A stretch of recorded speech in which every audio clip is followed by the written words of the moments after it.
The scariest monster around, Frankenstein, Dracula. What about your dentist? None compare to Miles the Monster. High speeds, high banks, and hijinks will take place on this 1 mile loop of concrete.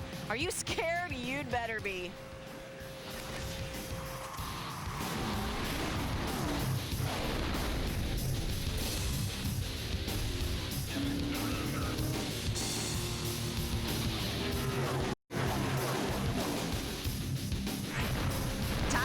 Is trying to recover while Johnny Benson is riding momentum. Kyle Busch is looking for redemption. Mike Skinner is thankful to be alive. Ron Hornaday is exercising his right to dominate. You want storylines? We've got them. Monster-sized. Well, yesterday, Mother Nature was the biggest monster of all. Rain washing out the scheduled running of the Camping World Truck Series race. Well, guess what? The trucks aren't scared. They are back today instead.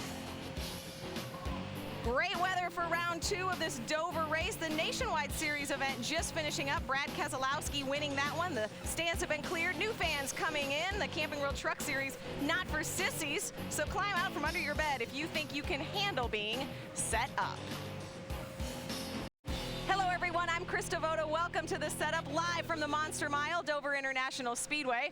Now what's that saying, a day late and a dollar short? Well, this truck race may be about 24 hours delayed, but the fans are about to get their money's worth.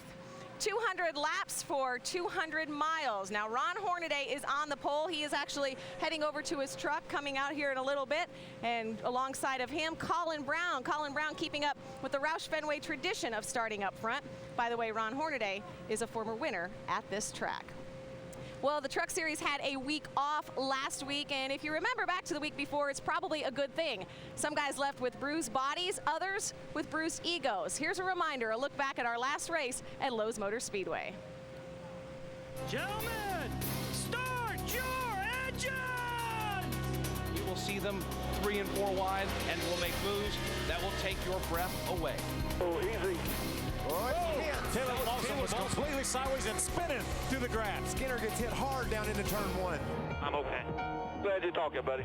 Good job. That was Mike Skinner himself saying, I'm all right. You know, all right? You get out?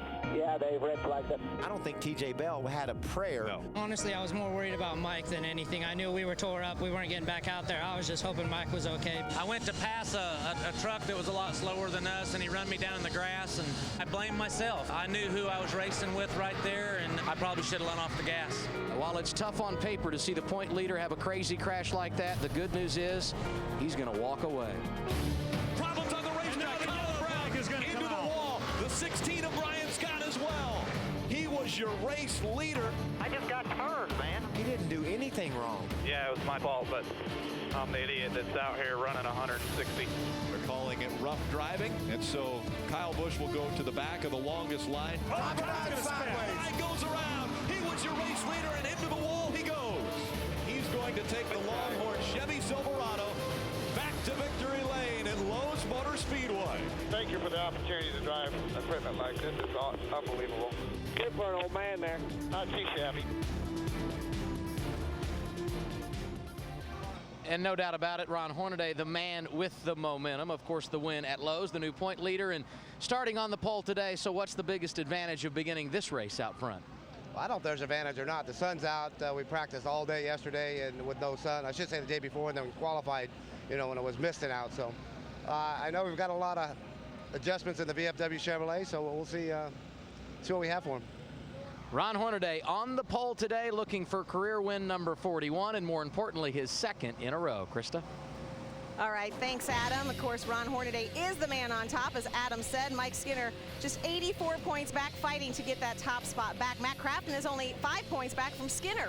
Now, another great battle is the one to stay in the top 10. Those last 4 names you see there, separated by just 27 points. And that is why we love Truck Series racing. You know, the guy just on the outside of that list in 11th place is Rick Crawford. Now, in our last race, Rick Crawford traded some paint and some words with another driver. The interesting thing is that other driver was his teammate. Take a look. James Bush or Rick Crawford. This is for 11th and 12th, and these are teammates right here. 5 times they make contact before they get to the start-finish line, and then Rick has to drive through the grass. Rick did not run Busher out into the outside wall. There was plenty of room out beside James for him to come on out. So obviously Rick wasn't too thrilled by what happened there, and I don't blame him. You come here, I believe, were the words that were just said. I'm not so sure that was good for job security there. It's typically never good when 2 teammates get together. That's certainly the case a couple of weeks ago at Lowe's Motor Speedway. Rick Crawford, some time to evaluate, so update us on the situation with you and James Busher. Well, it didn't take long to do that. No, we evaluated it on Monday and got that behind us. You know, we got to respect Tom Mitchell's equipment, who we're driving for, and we represent International Truck and Engine and Ford Motor Company out here on the racetrack. So that's behind us. Charlotte's behind us, and you know, I hope the 10 and the 14 truck have a good run today here at Dover. The 14 starting 18th this afternoon. The 10 right beside him. James Busher, the big question, I guess, is how do you balance the difference between racing for every position and knowing your teammates out there? I mean, I don't know. I guess everybody just saw that in the nationwide race a little while ago. Teammates, it's just like any other race car on the track. Saw the Gibbs cars get into it for position. They were fighting for the lead, though, but I don't know. You race everybody just as hard. You race everybody the same way, even if they're the teammate or not. I mean, I don't know. That's why we get to do this. We race everybody hard, and why we get to do it for a living. And Krista, at the end of the year, every point counts. Absolutely, Ray. Busher, one of 16 facing the monster for the very first time. Meanwhile, J.R. Fitzpatrick is back in our field. He is driving the number 4 for Kevin Harvick Incorporated this week. And what will we see tonight? Busher giving us a little taste, saying it doesn't matter who you're driving for, we could see some tempers flare. More from Dover when the setup on speed returns. Drivers getting ready, discussing strategy. We've seen some crew chiefs out taking track temperatures. More of the setup right after this. The NASCAR Camping World Truck Series setup is brought to you by Camping World. Visit campingworld.com and check out this week's featured special, folding cruiser bikes. Scott Speed has found victory lane in a stock car, now closing in on his first win in NASCAR. This will be big. See Scott Speed come into the sport early in his career in NASCAR racing and score his first win at the Monster Mile. Scott Speed coming out of turn number 4. Yeah, baby! He'll win at the Monster Mile. Scott Speed not only scored his first NASCAR win here last year, he introduced a whole new style of celebrating in that place, Victory Lane. Welcome back to a special Saturday night edition of the setup. We are here at the Monster Mile, Dover International Speedway. You know, for professional stock car drivers, there is nothing more frightening than racing at a track called the Monster Mile. But for a parent, any stretch of road could be a nightmare when you know it's your kid behind the wheel. Well, a new sponsor to the Truck Series is doing something to help ease those fears. Well, InThink was founded back in 1998. NASCAR was looking for a crash data recorder because you need to be able to measure what goes on in a car at the time of crash if you're going to be able to make any improvements. It's in the trucks, it's in the Nationwide Series, and it's in the Sprint Cup cars. Our commercial customers use the crash data recorder in remote locations. The TWE device goes in the windshield of the car. It's got GPS, it's got a cell modem, it's got custom programming that allows it to know how fast the car is going. It also knows the speed limit wherever it is. So it's comparing how fast are you going and what is the speed limit. Speeding violation. It then reminds you if you go over the speed limit. It also integrates with the vehicle bus so that the device also knows whether or not you have your seatbelt on. Please buckle your seatbelt. Got it, thank you. We also have accelerometers in there. The same type of accelerometers that we use with the crash data recorders for NASCAR. Aggressive driving. When you combine all those alerts in the vehicle, those real-time alerts, with the fact that when those alerts are generated, there's a notification sent back to our portal, which the parent can look at, then you know what's going on in the vehicle. So it really lets you be there when you're not. And if you want to learn more, check out Tiwi.com. That's a good-looking truck. Chad McCumbee, the driver of that one. You know, Tiwi has an incredibly safe driver and a great spokesperson in Chad McCumbee. I don't know if I can say very much for the guy who drives our show. Of course, I'm talking about Rick Allen. You saw him a little bit in that piece, and the car Rick was driving had never scored lower than a B on the Tiwi. Rick gets behind the wheel for all of 26 miles and scores a D+. Seriously. Now, I don't know if I'm going to be getting in a rental car anytime soon with Rick Allen, but I don't know. Phil Parsons, Michael Waltrip, they drive like it's Talladega every day, so I don't know. But Rick, a D+? Actually, a D+ academically would have been pretty good for me in school, but driving, it did say Susie Smith on the screen, so maybe that wasn't the same data that they put for me. Susie got a B. You got a D+. I tell you what, though, that product, amazing for safety. And if we look back about 2 weeks ago, safety, Mike Skinner had an unbelievable hit, and safety has been good for NASCAR here. It just makes you so thankful for all the progress we've made in the world of safety. Look at this truck. It darts to the outside.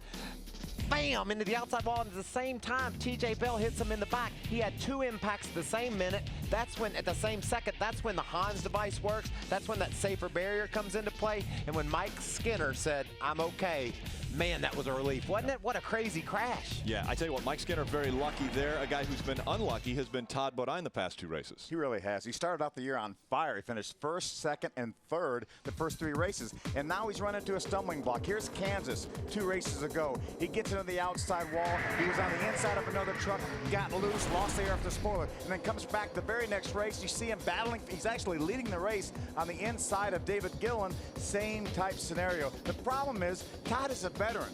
We see that happen a lot with a lot of the rookies, the younger drivers, but Todd's a veteran. That stuff really shouldn't happen to guys like Todd, but it has, and they've got to get rebounded. Especially battling for a championship here in 2009. Well, Krista, I think for your birthday tomorrow, I might get you one of those Tiwi devices. That would be a great present. Thank you very much. And I actually subtract years, so I get younger tomorrow. Thanks, Rick.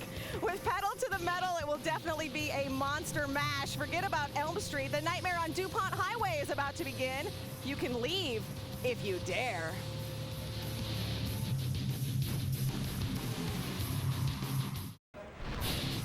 The NASCAR Camping World Truck Series setup is brought to you by Herculiner Truck Bed Liners, where the tough come easy.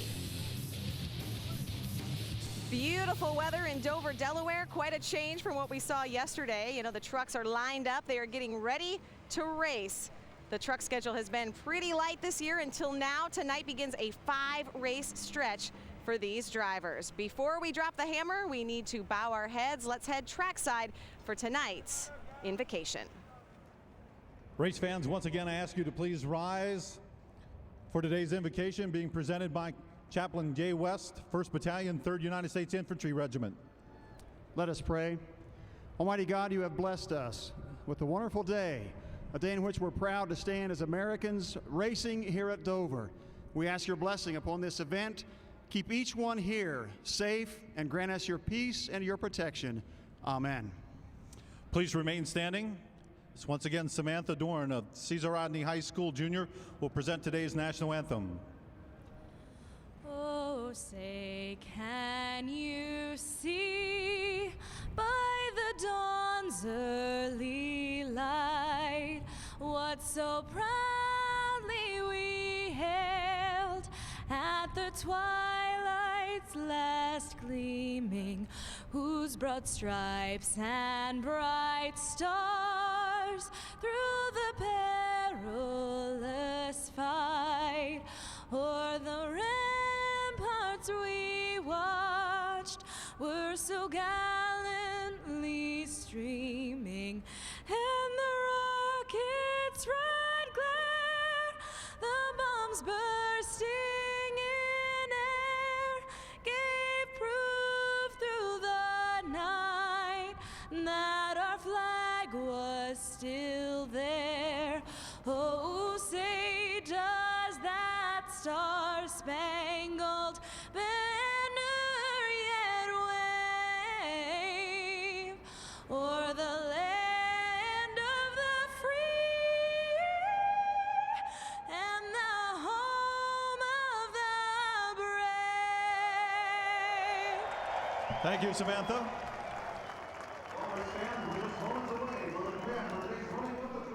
truck races at Dover, 9 different winners. Who will it be tonight? We get one step closer to that answer when we wrap up the setup here on Speed.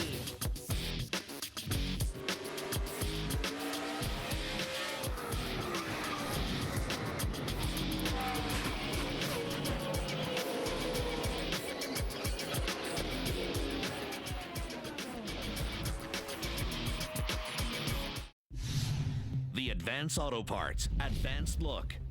Grab your cowboy hat and get ready to two-step. The trucks are off to Texas next week.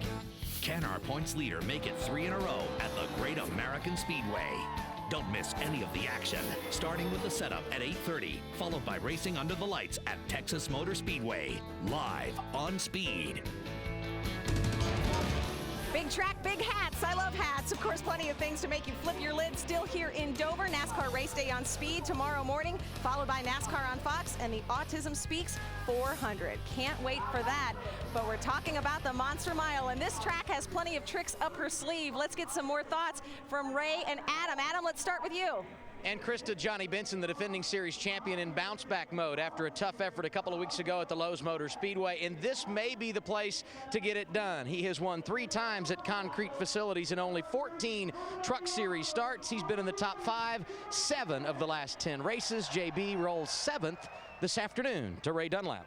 Well, Adam, today I think we'll be talking tires, tires, and tires. This racetrack wears them out, but this year we went from a 430 gear to a 422. That means less RPMs in the engines, which means the guys are much harder on the throttle, which means they're going into the corner faster. So we're going to be wearing out these tires. That'll be what we're talking about down here in the pits this afternoon.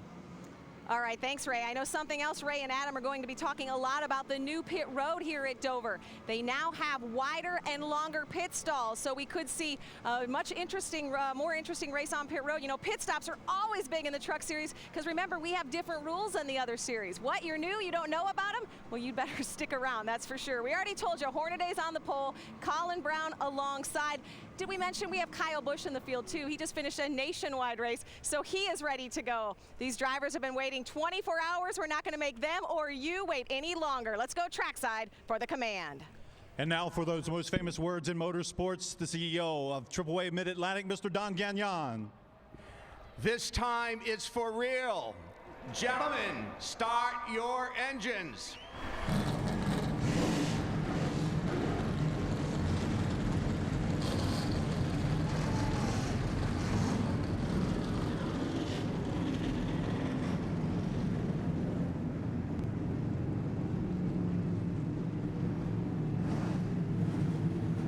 Are fired, the drivers are ready. Good things come to those who wait. Truck Series fans are about to get their reward. Rick, Phil, Michael, let's go ahead and set the field and get this thing going. Yeah, actually, we're getting excited for the start of this thing. We tried to do it last night. It didn't get underway, but we're going to see some racing here momentarily. Now, the big story, I think, and Ray touched on it a little bit, tires, tires, tires. Yeah, these guys were wearing out tires in 25 or 30 laps in practice. NASCAR actually gave them extra tires for this race. They had 5.5 sets of tires when they started the weekend. They had to give one of those sets back after practice. That leaves everybody with 4 or 4.5 sets of tires. They may have an extra set of rights. Some people already used them. This race is 200 laps. If you have 4 sets of tires, Michael, that's 50 laps per set.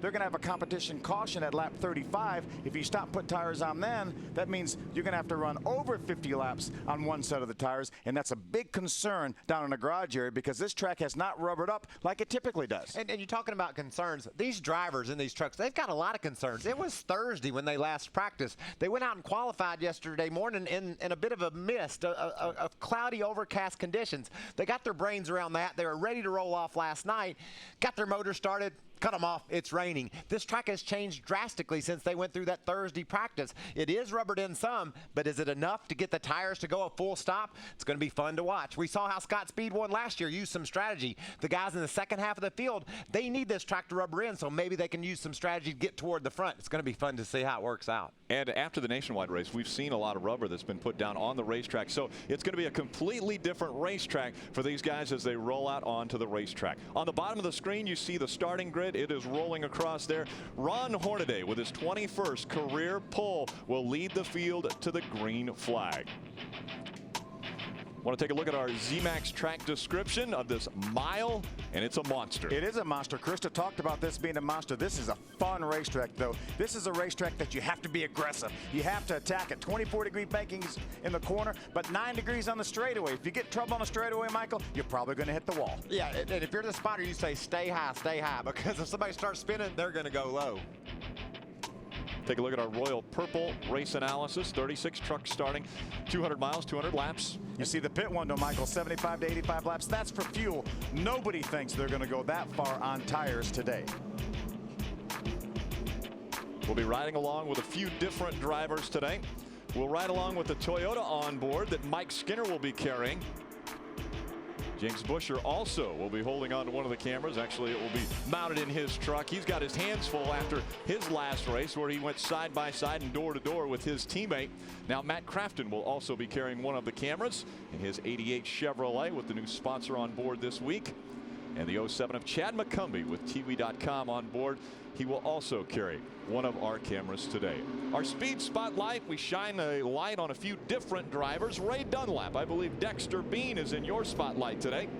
He is, Rick, and I think Dexter's a fine young man and a good driver, but we haven't seen him much here in the Camping World Truck Series. The last couple of years, he's been full-time in the ARCA Remax division. But Dexter's going to run limited schedules all across the board this year. He's got a new sponsor from Livewire Energy Drink, and he hopes to come full-time next season here in truck racing. His next event in the Cup Series will be Pocono, and the next time we'll see him in trucks will be at Milwaukee.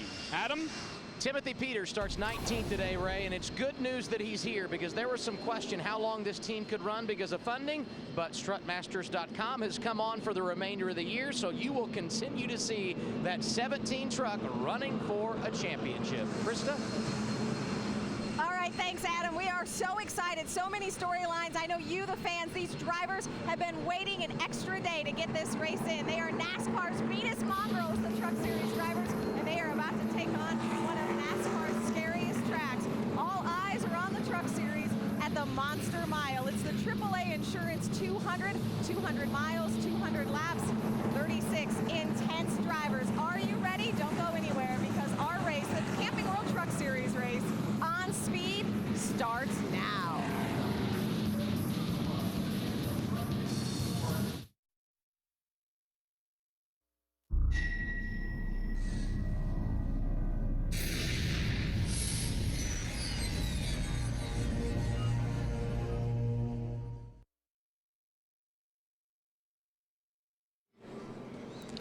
And welcome back to Dover International Speedway. It's the Monster Mile as we're getting ready to get the green flag here on this concrete mile oval. Welcome to the NASCAR Camping World Truck Series AAA Insurance 200 on speed. Race number 7 of the 2009 season, and it is Ron Hornaday and Colin Brown that are going to bring the field to the green flag. It's a beautiful afternoon here in Dover, Delaware. Quite a difference from what we tried to do yesterday. 78 degrees. The skies are clear. Take a look at our point standings through 6 races. After a win at Charlotte 2 weeks ago, Ron Hornaday jumps up top. Mike Skinner has dropped down to second. Crafton, Kyle Busch, and Todd Bodine rounding out our top 5. You've got a log jam there from 6th on back. 27 points separating 6th and 10th. Matt Crafton there in the 3rd spot. Phil had a terrible qualifying run yesterday, so he's going to need to rebound from that in order to maintain that 3rd spot in the points. Let's head back down to pit road and Ray Dunlap. Well, thank you, Rick. When we talk about concrete tracks, you got to look at Ron Hornaday. He's on the pole today. He's got 3 wins on concrete. Johnny Benson right with him with 3 wins. But the guy that is right behind them chasing him, Kyle Busch with 2 victories. One of those 3 trucks could be very, very good today here at Dover. Adam? The last time the Truck Series raced 2 weeks ago at the Lowe's Motor Speedway, that's when Ron Hornaday collected his 40th career win, the best among Truck Series drivers. So where does he rank dating back to 1995 with drivers in other series? Gordon and Johnson lead in Cup. His owner leads in the Nationwide Series, but Hornaday, the best all time when it comes to racing in the Truck Series. And guys, he's where he needs to be to get 41 today on the pole. We heard Krista in the setup earlier talk about the fact that There's been 9 races here, 9 different winners. 2 of those winners are in the field today. We could have a repeat if Kyle Busch or Ron Hornaday makes it to victory lane. And those were 2 of the very best trucks in practice, along with Mike Skinner. All those concerns they had a minute ago, Phil, soon as that green flag waves, they're gone. They're just going to go hammering down into turn 1. And it is time for the green flag. It goes up in the air. Hornaday breaks the field here at Dover International Speedway into turn 1.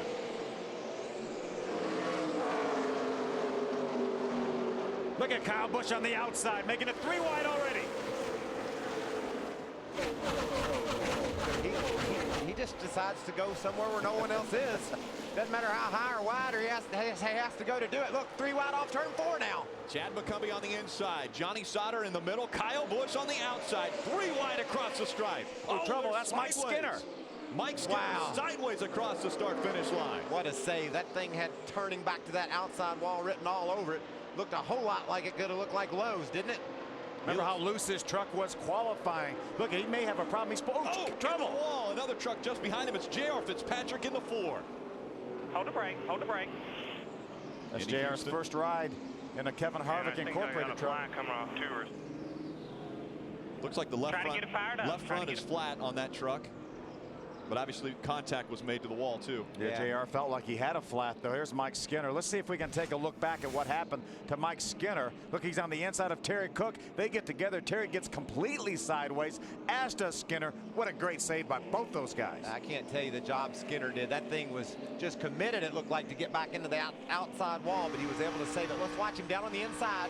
He's vulnerable here.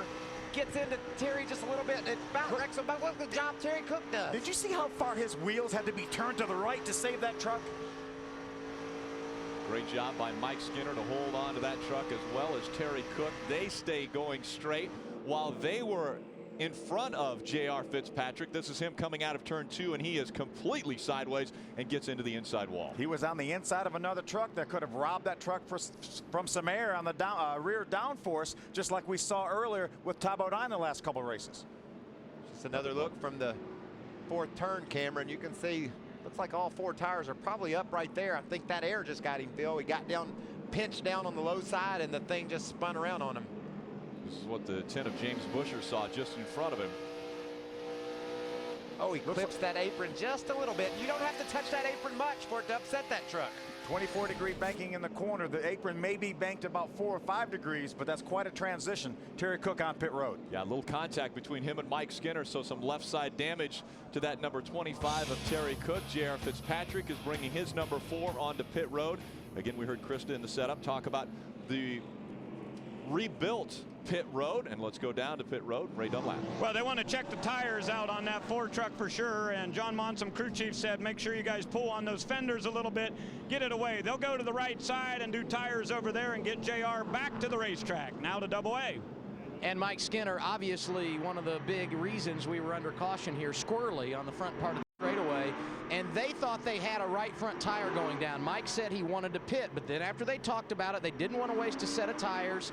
He stayed out. They looked at it from the spotter stand. They believe everything is okay, so instead of coming down pit road, they have stayed out, maintained some track position, and they're one of the teams that was able to save a right side set of tires. So they've got 4.5 sets instead of 4, and that could be big late in this race.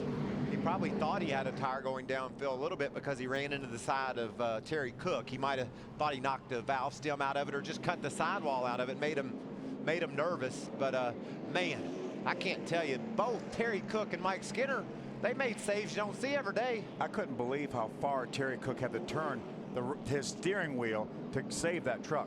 And not only how far he had to turn it, but think about how quick he had to react, Phil. He had to just cram that thing to the right real fast. Then he had to straighten it back up to the left, or he'd hit the outside wall. And he doesn't expect it. So that's an instantaneous reaction. Let's take a look at it. Watch the front tires on this 25 Harris truck. Now he has no idea he's going to get hit. Watch your front tires. Look how far they were. They followed the racetrack. When he got sideways, his tires were going straight down the racetrack, and his truck was 30 degrees sideways. What a save. Ray Dunlap. Rick, Phil was talking about tires there at the beginning. Guess what? Kyle Busch is one of those drivers that only has 4 sets of tires for the day. Now, all the crew chiefs up and down pit road were watching that nationwide race, and they realized that running the high side of the track is where you really get that bad wear on the right rear. And Doug George, his crew chief, has told him no more of that running at the top. Kyle's gone from 10th to 4th. Hornaday, Brian Scott, Colin Brown, Kyle Busch, and Johnny Sauter, your top 5. Green flag back in the air. Let's see if Kyle Busch listens to Doug George. No, he's going to the top. I bet he's thinking, well, when I get in the front, I'll go to the bottom. But for now, I'm going to have to use the top. And he not just as high disposes of Colin Brown. He didn't have to go as high. That's the only reason why, Rick. Yeah, he was in the second groove, not the third groove that time. And again to the second groove, trying to take second away from Brian Scott. That truck is right, too. He's driving the heck out of it, making it stick right where he wants to go. Johnny Sauter dropping back a bit. You see Todd Bodine looking on the high side of Colin Brown.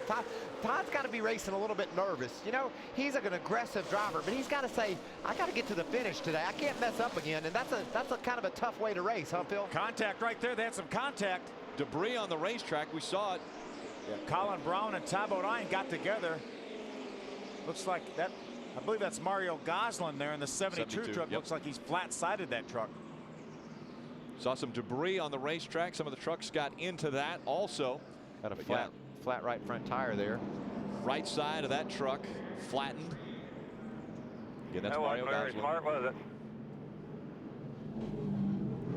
We won't be able to comment until we see if we could say one way or the other how smart it was. Well, he's got a flat side, so something happened there out there. But let's take a look back at the 6 of Colin Brown and the 30 of Todd Bodine. Todd's going to commit to the outside and actually makes a little bit of contact with the right rear corner of that Conway Ford. Knocked him sideways, too. As soon as he got sideways, the 13 of Johnny Sauter made the move. There's that debris. Bumper bar. Probably off of Mario Goslin's truck, I would think. Slides down the racetrack. Ooh. Oh, was that Mario that hit it? A couple trucks got into it. Yeah, that may have been Mario Goslin that hit that. And that may have been what caused him to hit the wall. I wonder if that was Colin Brown's bumper bar where Todd made a little bit of contact with him. Cherry Bomb 200. Wayne Edwards. Speedway. Wayne Edwards in the 48. That'd be fun to watch. So our second caution of the day has come out. Mario Goslin with some damage to the side of his truck. We'll take a quick break and come right back for more green flag racing for the Monster Mile. The NASCAR Camping World Truck Series on Speed is brought to you by Camping World. Visit campingworld.com and check out this week's featured special, folding cruiser bikes by Toyota. For the latest Toyota racing information, visit toyotaracing.com. And by Royal Purple. Visit royalpurple.com to find a dealer near you. Our Aaron's lucky dog goes to the 48 of Wayne Edwards. He'll get one of his 2 laps back. He was down 1. Now he was down 2. Now he's down just 1. So he receives the Aaron's lucky dog. This truck was on pit road, Rick. He and the 5 of Mike Skinner both came to pit road and made adjustments to their truck. And Skinner took on right side tires. And again, we're going to have a competition caution at lap 35. They're not allowed to put fuel in before that. Green flag back in the air. Now we'll see what Kyle Busch has for Ron Hornaday. Ron has been so fast all weekend long, as has Kyle. We'll see what he has for him right now. Those two will settle it out as they go 1 and 2 down the backstretch. Kyle all over the back bumper of Ron Hornaday. We've seen him go to that second groove to get by a few of the other trucks. And it looks like Ron Hornaday's got just about as stout a truck as Kyle Busch does. Kyle may look to the inside. Now he's going to flash to the outside. Now he's just going to follow. I'm not going to work to the inside. Ron Hornaday moves up the racetrack. Kyle Busch goes by and takes the lead here at Dover. Streak of fluid into 1. Got Jay Bell in the 11. Looks like he's got some damage to the right side and the driver's side door of that truck. They're coming hard. We heard a spotter say there might be some fluid down into turn 1. He needs to get off the racetrack. The problem is there he's got it. Yep, he came right at the opening. What a great job this Speedway did with this new pit road, Mikey. Oh, it's awesome. Wide. There's 43 pits there, so everybody tomorrow will have a pit box. And they're so much longer. The pits are at least 4 feet longer. And the entry, while it's new, people will have problems getting there, but it's actually an easier entry than before, I believe. How good is Kyle Busch? He goes from 10th to 4th on the first lap, and then the 6 green flag laps that we had run, he made it all the way up to the front. Well, I don't think that's something we hadn't seen before. Well, he was very impressive moving through the top 10 of this field. There's Matt Crafton making a move by Timothy Peters. Remember, Mikey, you talked about the poor qualifying effort for Matt Crafton. Started 23rd. We just passed Timothy Peters for 12th. Colin Brown, Johnny Sauter battling for the 4th spot. It's like that truck of Johnny Sauter's real strong today. What do you think Skinner was doing on pit road? Let's go to Adam Alexander. He was really, really loose, guys, and with the issues they had talked about under that last caution with those right side tires, they were playing it better safe than sorry, and now we have another caution down the road. Adam, the 30 truck of Todd Bodine came in because he had run over that bumper bar on the racetrack, thought he had a right flat front tire, so they came in and put rights on it, but there was no flat tire, so they'll be able to re-glue lug nuts onto these tires and use them again later in the race. But Bodine came to pit road on lap number 9 for right side tires. We talked about that being one of the storylines. Obviously, tires a big issue here at Dover. A concrete surface. We only visit 3 of those a year. Man, it's been a tough year for this cat. He's had so strong at the end of last year. A lot of momentum towards the end of the year. It looks like they may be pointing him to the garage area. Watch him coming off turn 4. Bounces off the outside wall, much like we saw Jeff Gordon do during Sprint Cup qualifying yesterday. Was smart enough to get right to pit road. There wasn't any riding that one out. You see all the smoke there rubbing that right front tire. Watch how hard it hits. Oh, see the hood buckle even, and you hit the side of the truck and it affects the whole darn thing. Again, turning laps around this racetrack, just over 23 seconds. There's your Aaron's lucky dog. Norm Benning's grabbing that. Norm Benning gets a lap back as we're under our 3rd caution of the day from Dover.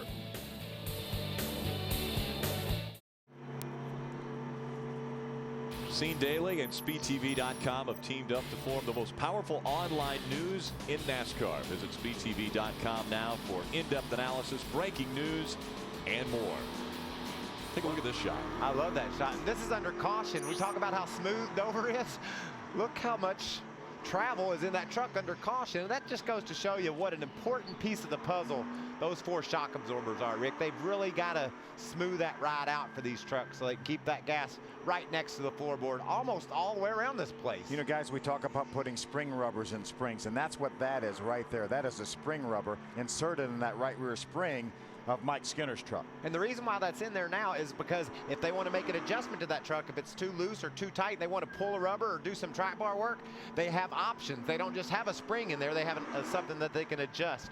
Ray, what's happening with the 10 truck? Well, he came to pit road, Michael, on lap 18. He was really, really loose. They wanted to tighten him up. So 2 rounds down on the track bar and pulled a little bit of tape off of the front. We also saw Terry Cook on pit road with similar adjustments. So Kyle Busch and Ron Hornaday, 1 and 2. Brian Scott, Colin Brown, Johnny Sauter, your top 5. Johnny Benson, Brian Eichler, Chad McCumbee, David Starr, and Stacy Compton, your top 10. As they come to the start-finish line, green flag back in the air. Look at Ron Hornaday look to the inside of Kyle Busch on the restart. How about that? Now Ron Hornaday says, I'm going to get that lead back. And he does. He clears Kyle Busch. He's able to pull up in front of him. Kyle Busch might be a little gun shy after the last restart he had in the Nationwide Series race. He shot up the racetrack. I'm not sure he's going to be gun shy of about anything as he goes back around Ron Hornaday on the outside to take the lead back. Ron didn't even get to lead the whole lap. He didn't lead any of the lap. He didn't get credit for leading that lap, darn it. You only get credit at the start-finish line, and it was Kyle Busch once again that crossed the start-finish line first, so he was credited with leading that lap. Because of all these caution laps, NASCAR now has moved the competition caution to lap 45. That could be some good news for Mike Skinner and Todd Bodine. Some of those cats that have made some pit stops and some adjustments, they might be able to claw their way back through this field, get inside the top 10, top 5, so when that competition yellow does fly, they'll have all their track position back. Look at Todd. He's on the outside. That blue truck, that Copart Toyota on the outside of Taylor Malsum. Way up there in the 3rd groove. I mean, he wasn't even worried about the 2nd groove anymore. He went right to the 3rd. I'm not sure that was his intention. Now he's back down towards the middle of the racetrack.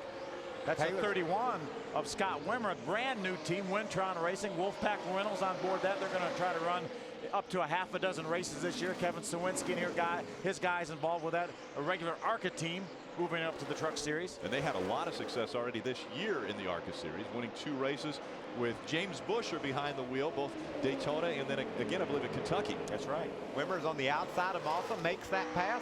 Truck's looking good. Here comes Mike Skinner and the Toyota onboard. He's going to try to move by his teammate, Taylor Malson. Now remember, just a few laps ago, Mike Skinner, Terry Cook got into it, and those two with great saves early in this race. So Mike Skinner has already been on pit road, made an adjustment or two to that truck. We heard Mike Skinner's onboard, how he had to pedal the throttle up off that corner. Skinner's currently running in the 16th position, so we got about 20 laps before our competition yellow. It'd be interesting to see how far he can get back up through the field. You see there going on the outside of Rick Crawford, that's Matt Crafton. He started deep in this field, and he's racing toward the top 10. Riding along with Chad McCumbee as we look forward to Stacy Compton in that 60. TWE.com joining Chad McCumbee for this race and a couple others later on this year. Stacy's got a little bit of a roll going, 2 top 10s in his last 3 races. Adam, what's going on in pit road? Michael just mentioned the fact that Matt Crafton is moving through the field nicely. Started 23rd up to 12th, and I guess if you believe in Crafton, you shouldn't be surprised. He told us yesterday this truck just will not qualify, but don't worry, I'll be there tomorrow in the race, and indeed he is, Ray. Adam, in the qualifying show, I talked with Kyle Busch, and I documented the fact that they've led this race every time he's been in it, but haven't been that strong in a number of them. Well, remember last year they had a transmission problem in this truck, and a year prior to that they had a hood pin come out and had to pit for that. So he said it's been tiny little mechanical things, but each and every time they've come to Dover, he's felt like they had a truck that could win. Great battle right there for the 4th position. Colin Brown has it. Johnny Sauter with a terrific run here today, battling for that 4th spot. And Sauter looks like he has the faster truck. He just hadn't found a way around Braun. Now he's to the Brown, excuse me, he's down to the bottom of the racetrack. Been looking high on Colin, but this time he takes the low road. Looks like he's going to make it work. Gets past Colin Brown, so Johnny Sauter, teammates to Matt Crafton in that Fun Sand Chevrolet Silverado, making his way up into the 4th spot. That's the one of Johnny Benson right behind Colin Brown now. There's Chad McCumbee. Here comes Scott Wimmer. Remember that new team we were talking about? That's a battle for 13th. Good showing so far for this brand new team. Saw Scott Wimmer make the pass. He hugs the bottom of this racetrack. Chad McCumbee going to fall back behind Skinner. Looks like those adjustments may have helped that 5 truck for Mike Skinner. Still got to be a little bit concerned not making any more progress than he has, Phil. He's watched Tom Bodine drive into the top 10, and while Skinner's in 14th. We rode along under caution with this view, looking out the back of Mike Skinner's truck. Take a look at that movement now of the rear end. I like that shot, huh? Some of these shots we have, these neat angles like this, kind of scare you as a driver. That stuff's moving around so much, and we put a lot of faith in all those parts underneath these trucks. Well, just look at the load that that truck is taking when it goes down the corner. See how far that right rear spring is squished down? That's a great shot. Speed TV, baby. Want to know a little bit about a truck and how it races? Tune in. Todd Bodine takes over that 9th spot from Stacy Compton. Todd on the move. The trip to pit road has helped Todd Bodine tremendously. He didn't like his truck when the race started. We saw him sideways off turn 3 or turn 4. We said he can't make another mistake. I bet he's caution out, truck point leader the wall, and it's Ron Hornaday. Looks as though he might have had a right front problem. Boy, it sure does. Remember, we talk about tires being the issue today, and it looks like that may have been exactly what happened to Ron Hornaday. That's the right front tire failure. That has that written all over it, huh, Phil? Sure does. Now, NASCAR had scheduled a competition caution at 35, but because we had 3 cautions before that time, they extended it to 45. We've just gotten to lap 35, and we see Ron Hornaday into the wall. It looks like a right front tire issue. Look how narrow that truck is in the front. He's hit hard. Yeah, you can hit hard here, and more than likely that's that could have been a safer barrier. And that's, you still hit hard, but it absorbs so much of the energy, though. So big damage for our point leader coming in. He had an 84-point lead over Mike Skinner. Let's take a look. This is after contact has already been made. Right as he dove off into turn one, looked like a thing just went straight into the outside wall. And absolutely nothing he could do but just go along for the ride. You wouldn't think that after we've just saw the Nationwide cars run up to 60-some laps on their tires, you wouldn't think that it could have wore out that right front tire that quickly unless they had a camber issue or something going on in that right front corner. I just don't see how there was enough green flag laps for the tire to wear completely through. And it's certainly possible that he ran over something as well. We saw bumper bars and all kinds of parts of Visa slinging around. NASCAR does a great job keeping this track clean, but every now and then something could fall off a truck and cut a tire. And again, running for another championship. Ron Hornaday looking for 4 championships. You see Lindy sticking her head in there. Ron Hornaday's wife. That's going to be difficult to fix that truck as hard as it hit the wall. That's bad. The Aaron's lucky dog. How fitting is that? That the Aaron's truck of Tim Bainey Jr. gets the Aaron's lucky dog. They can. I think you say it. They continue to just give, and give. Yeah. If you're a lap down and on your credit even, they'll go there and they'll fix you up. Well, Ron Hornaday is going to need some type of a gift to get back out on the racetrack. We see him out of the truck, and he's going to assess the damage of this truck with Rick Wren, their crew chief. This is going to be action-packed, Phil. They're going to go to work on this thing like there ain't no tomorrow. Ray, what's going on down there? Well, he said the right front was locked, so they know they've got a good bit of damage to the right front there. But guys, this truck that Hornaday had this weekend was one of the best ever in their stable. Listen to this. It won at New Hampshire, and in 6 other races, 5 second-place finishes. So this thing was an unbelievable truck. They've got a lot of work to do, and real soon we should have pit stops. And guys, I think this round of pit stops will count as our competition caution. We'll wait to hear that from NASCAR, but I don't know about that. Yeah, they talked about it being at 45, so let's go back down to Adam Alexander. And Johnny Benson's group certainly not planning on that. The reason is they're going to come one time, get their 4 tires, make an air pressure adjustment to help what is a tight race truck, and he said plan on coming back in about 10 laps. We'll top it off with fuel then. Ray? Kyle Busch has had an interesting situation. He's had a loose and tight problem under throttle, so these guys are going to make adjustments for him. Doug George will do it for wedge to help his loose on throttle and air pressure to help his tight through the center of the corner. You know, the reason that a lot of guys came down pit road, I think, is they want to get their tires now. Yeah. And then when the competition caution comes, they'll just put fuel in it. Right. The guys that are left on the racetrack will more than likely have to make 2 pit stops on that competition caution in about 10 laps. Miles the Monster, the name of the monster here at the Monster Mile, has already claimed a few different trucks since the very start of this race, bumping and banging beginning early here at Dover International Speedway. Welcome back to the AAA Insurance 200 from Dover International Speedway. This most recent caution has been brought out because of our point leader getting into the wall. Looks like he had a problem with the right front tire. Yeah, and Phil, that opens up some strategy for these guys. The competition yellow will come out at lap 45. We're at 37 now. Some guys came down and got 4 tires on their trucks. You can't get gas, but they got their 4 tires. Now, Kyle Busch is thinking, darn, if his tire blew out that quickly, I don't want to put any extra laps on my tires that I don't have to. I'm going to wait till 45 and do all of my service. So the guys that just pitted and got 4 tires, which was roughly half the field, maybe more, they're going to just come get gas on that 45 competition caution, and they'll be in the front. They'll gain some track position. There's one guy down there very interested in looking at that tire. This gentleman right here, that is John Darby, Sprint Cup Series director, trying to figure out what happened to that tire on that 33 truck. Assess the damage. Now, we talk about the competition caution coming at 45. We know that the pit window for fuel was in anywhere from 70 to maybe 75 and 80. Would they come in and just change tires and not worry about fuel as frequently as the cautions have been coming already? That could be something. No, I think with that many laps, they'd have to get some gas. I think so. That's a half of a full run. That's right. You don't want to get yourself in a bind. I think it's really interesting now to see exactly what's going to transpire going forward with these tires. I mean, we saw the Nationwide race just get completed.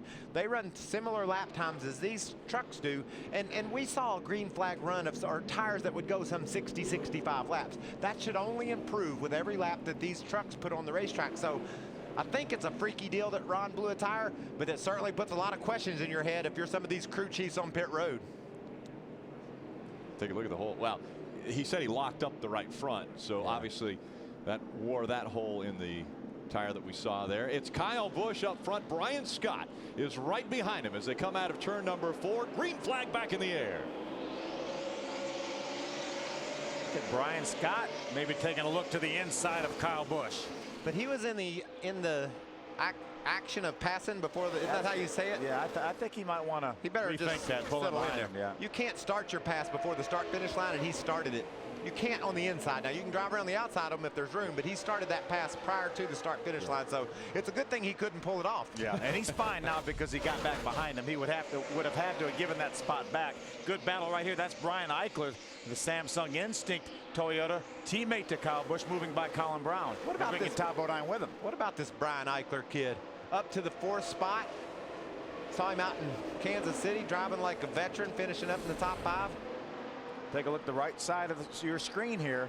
Now you can't Remember, you cannot start your pass, as you said, Michael, before you get to the start-finish line.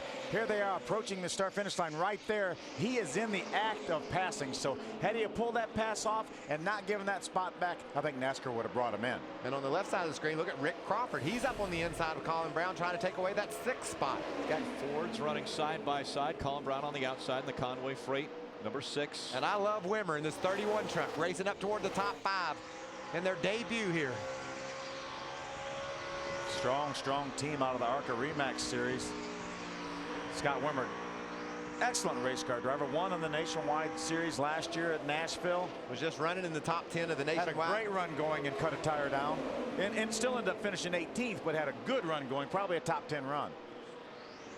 You can see he's battling on the inside of the racetrack. You really have to be careful down there when you got a truck up on the outside of you. As we saw with J.R. Fitzpatrick on the 1st or 2nd lap of the race, that thing will get away from you in a hurry. How are they doing down there in the garage, Ray, with the 33? Well, a lot of work to go, Rick, no doubt about it. But when you look at the tire here that came off of Hornaday's truck, normally we would see cording on this outside edge right here, and you see absolutely none of that. Actually, the wear pattern looked really good on this tire. So we're not quite sure what happened. You can see a significant amount of damage to this tire, but they really don't have any answer as to what happened. He could have run over something. Hornaday and Wren here both looking at it, but not much wear on this tire. The guys have gone to work to the right front here, but they've got a good bit of work to do. Probably another, it'll be 100 laps probably before they can get this truck back on the racetrack. A perfect example, Mikey, of what you're talking about when a truck's on the inside. We saw David Starr down on the inside of the AAA of Matt Crafton. He got loose, had to chase the truck up the hill. Matt Crafton had the presence of mind to move up and give him room, and that didn't result in any contact. We're coming to lap 46. The caution's out. Competition caution here. This is that competition caution we talked about at the beginning of the race. They had scheduled it for lap 35. We had 3 cautions prior to that, so they've moved it back to lap 45. I sure did like looking at that tire. That tire didn't wear out. So we know we feel good about our tires right now, I think. You've had every pit crew, every crew chief has had one of their guys go look at that right front tire off of Mike Skinner. So they feel good about what they saw there. You know, we talked about TJ Bell having such a rough year. He's getting a break now, though. Getting the Aaron's lucky dog. So he will get a lap back. He was down 2 laps. He needs another one. And he will be the only truck that will be 1 lap down, so he will be in position, certainly if he catches a caution early on. I sure do like the lucky dog rule. Aaron's sponsoring it here in the Camping World Truck Series, but it's cool because it gives you a chance to get your breath back. You know, they got a tough break, got a couple laps down, and he's going to get one of them back here and hopefully have a chance to rebound to the lead lap. So this is our competition caution. Again, some of the drivers came onto pit road earlier and just did tires. Now they have the opportunity. They can come in and just do fuel if they want because of the wear that we saw on Ron Hornaday's right front. Adam Alexander. And some drivers, Rick, have not pitted at all. Rick Crawford would fit into that category. He was running very competitive lap times, according to his crew chief, Kevin Cowboy Starlin. He's gone from 18th to 6th. That's where he is under caution. You can see them putting right side tires on. They will do the 4-tire sweep, and then he will come back down for fuel. Raymond? This will be a double dip for Kyle Busch. He'll come in for tires on the first adjustment, then they'll come back for fuel here on lap 47. Kyle just said he had a bit of a vibration in his right rear on the last 2 laps. 4 tires on this Mikazuki Toyota. Kyle will be back to the racetrack, losing a couple of spots. And so the first race off of pit road, looks like it was Taylor Malsum that won that one off of pit road. We'll be back for the second race off pit road in just a moment. Make it a weekend of fun with the family and friends at Michigan International Speedway. Sprint Cup tickets start at just $40. Kids 12 and under, well, they're free. Call 800-354-1010 or log on to MISSpeedway.com for the June 14th LifeLock 400 at Michigan International Speedway. Let's go back down to pit road for our updates on the second round of pit stops. Ray? Well, Rick, for Taylor Malsum, I thought they were going to get fuel only, but what happened was on lap 37 when they pitted, they had done right side tires only. So he came in for fuel and for left side, so now he'll have fresh tires. And when we look over at Kyle Busch's camp on his right rear, we've got a good bit of cord showing. That may be the explanation of where his vibration was coming from. Cords on the right rear for the 51. Adam?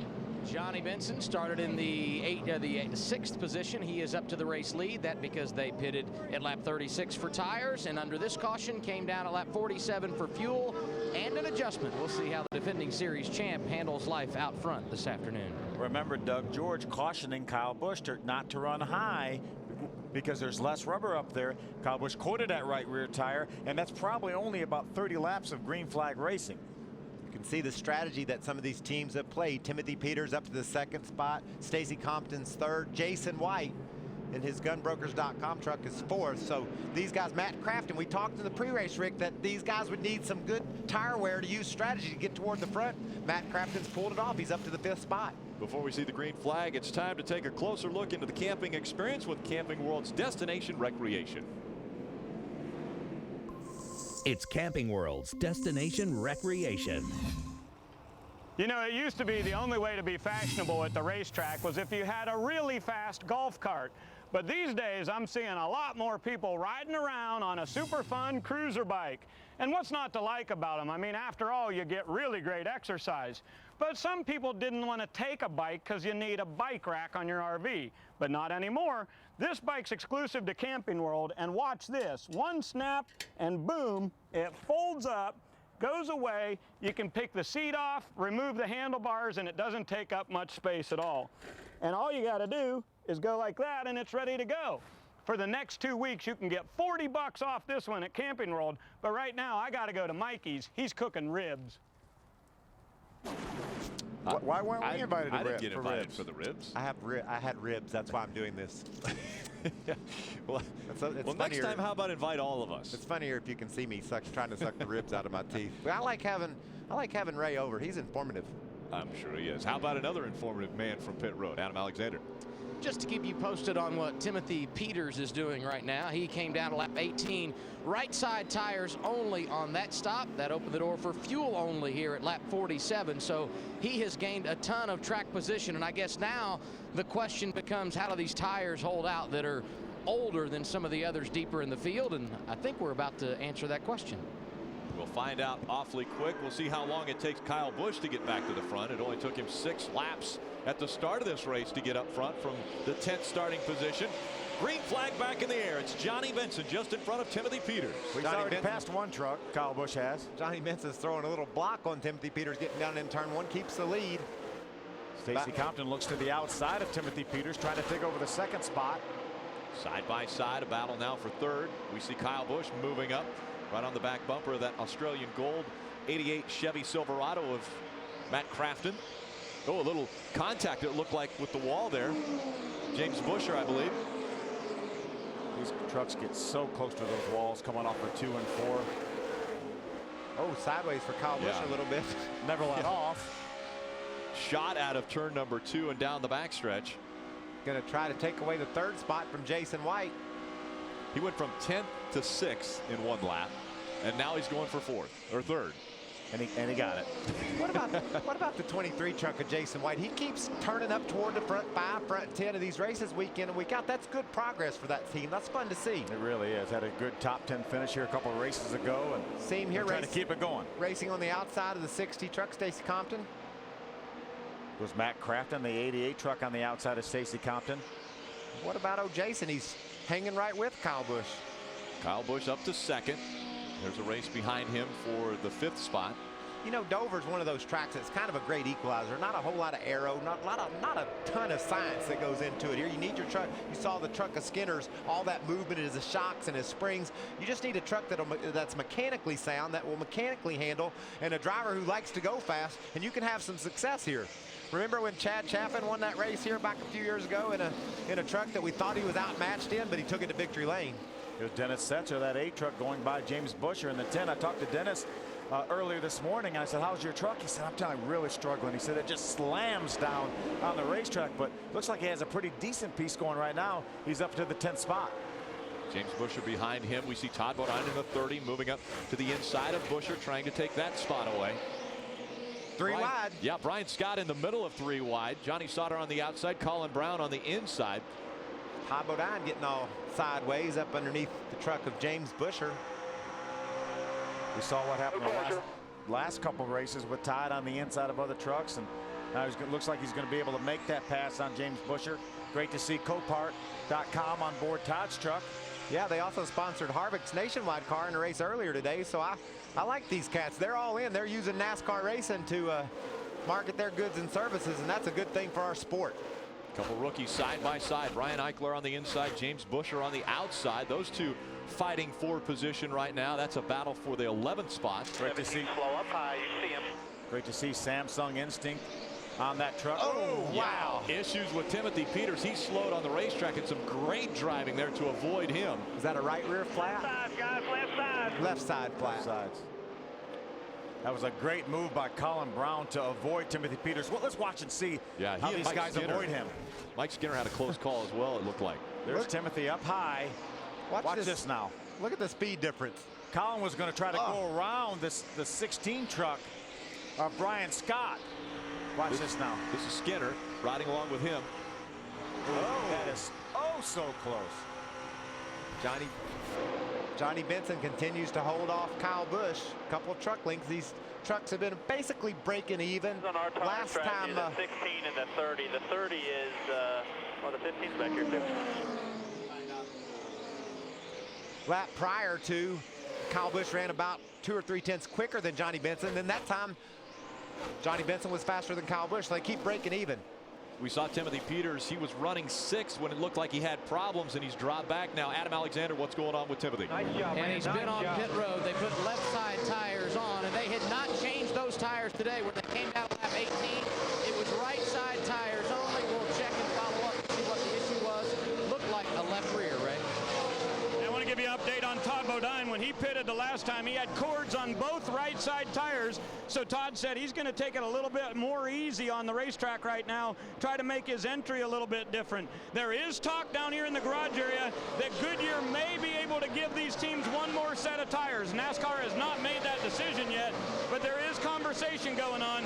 Remember, guys, in the Nationwide Series race, they went 200 laps and they had an extra set of tires more than the truck started out with today. Hey, Ray, we have confirmation that NASCAR has allowed the teams an extra set of right side tires, so all the lobbying by a lot of the crew chiefs has resulted in these guys getting another set of right side tires. This is just such a tough, abrasive racetrack. It's really, really hard to ask these tires to last much longer than 40 or 50 laps, and good move by NASCAR to get these guys some more tires. Johnny Benson restarted the race up front. He's been able to hold off all challengers. He's got one of the biggest right behind him, Kyle Busch, running 2nd. Welcome back to the AAA Insurance 200 from Dover International Speedway. 1 and 2 staying the same. Ray, what's going on in pit road?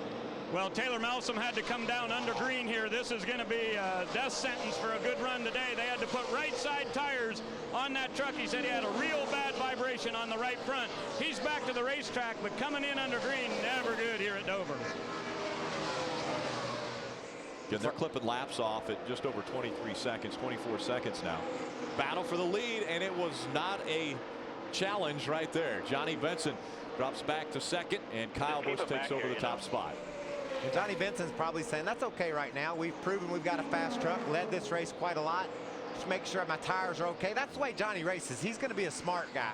And these guys are aware of the tire situation. Now, all the crew chiefs are on top of it. They're telling their drivers, hey, we may have an issue with these right side tires. Just take it easy. Don't abuse them. While we were away at break, Kyle Busch's teammate Brian Eichler in the 15 got loose coming out of turn 4. Just got slams into the wall. A little bit loose up off the corner. Tried to catch it one time, almost caught it, and then the thing got away from him. Made a little bit of contact with the outside wall there. There's Chad McCumbee right trying to figure out a way to get by him. Can I just tell you that's how close these guys are to the edge every lap. They're racing that hard. It can happen so quickly. You can see Eichler there gets a little bit sideways and just into the outside wall. Now we stayed green. We have been caution free since our last restart, just after lap 46. There's first and second. Kyle Busch leads Johnny Benson, and you know, we saw Todd Bodine come on pit road, one of our first cautions, to make some adjustments to that truck, and he's rebounded to the 3rd spot, just ahead of these two. That's a battle for 12th right there. That's the 10, James Busher. He took over the 12th spot from the 60 of Stacy Compton. Now here comes Rick Crawford to get that spot from James Busher. Adam, what's going on down there? I'll tell you what, Stacy Compton, the man going in the wrong direction. He was running 6th less than 10 laps ago. He said he felt the vibration. They think it's in the right rear tire. Tough break for the guy who's finished in the top 15, 5 of the first 6 races, Rick. He's over a second off the pace, Bill. If that thing's vibrating, I'd pit. Come to pit road. It's not worth it. Caution, debris, caution. Oh, we caught a break. That's why he stayed out there to try to catch that break, and he did, but that thing was going backwards in a hurry. So many times you do that to try to catch a caution list. And look here under caution. James Busher loses the tire. The right front looks like back around here too, if you can. Oh, it wow. Just exploded, and now it has torn up that right front fender. Right. Hey, guys, he just came on the radio and said this thing is so terrible tight in the high groove, we're going to have to do something to loosen it up. It certainly may have had something to do with that right front. It just exploded coming down the front stretch. What a terrific break. You see all the damage to that truck, but it would have been it would have looked like Ron Hornaday's truck had the caution flag not been out when that tire blew up. And we saw Rick Crawford drive by his teammate like he was setting still, so that tire was going away. Caution flag falls, and he does catch a tremendous break. They can put some sheet metal there where it's gone and maybe get that thing competitive again. He was running 13th when that happened, and the caution came out again on lap 77. Take a look at this issue. Taylor Malsom, just a puncture is all that was on that 81 truck. You know, it didn't seem like they had run long enough since they put tires on it to be a wear issue, and just a puncture right there. And I really believe that's what happened to Ron Hornaday. I think he had a puncture. Definitely. Why this right front went flat, because mainly we've seen wear on the right rear tire. We talked about how tight his truck was. That might have contributed to it, but it seems like if a tire is going to wear out and blow out because of wear, it's going to be that right rear. You heard him say put tires on first. Remember, you can only do tires on a stop, and then you have to come back in for fuel. Oh, they can't get the tire off. It was all wadded up in there. The rubber was all wound around the wound into the spindle and A-frames, and they're just having a hard time getting it out of there. That's brake hoses they're pulling on now. Everything's need to get a saw out there. Can't pull forever. Look what's left of that tire. So it explodes. You see the damage to the right front fender. They'll send him back out on the track. Take another look at this. We're actually on it right when he blew up coming out of, or coming across the start finish line. So lucky. He had slowed down a little bit for the caution, and he was able to save that truck from hitting the outside wall. I'm telling you, that truck would have looked just like Ron Hornaday's truck had the caution not been out, and he'd be under reduced speed. And that tire blew right in the middle of the front stretch. Take a listen to this.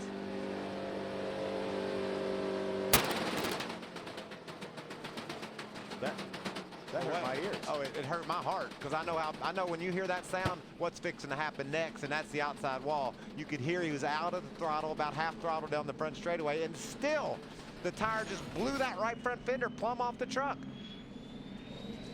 We hear the jet dryers cranking up. They're going to blow off the racetrack. There was a lot of rubber and debris left by James Busher's tire all around the racetrack as he made his way back towards the pits. Saw pit road was still closed. They were showing the closed sign at the entrance to pit road. Get caught up on all the news and storylines surrounding Sunday's Cup race with NASCAR Race Day. We'll have the latest on the changes for Dale Jr.'s 88 team. We'll talk to Robin Pemberton following the NASCAR Town Hall meeting earlier this week.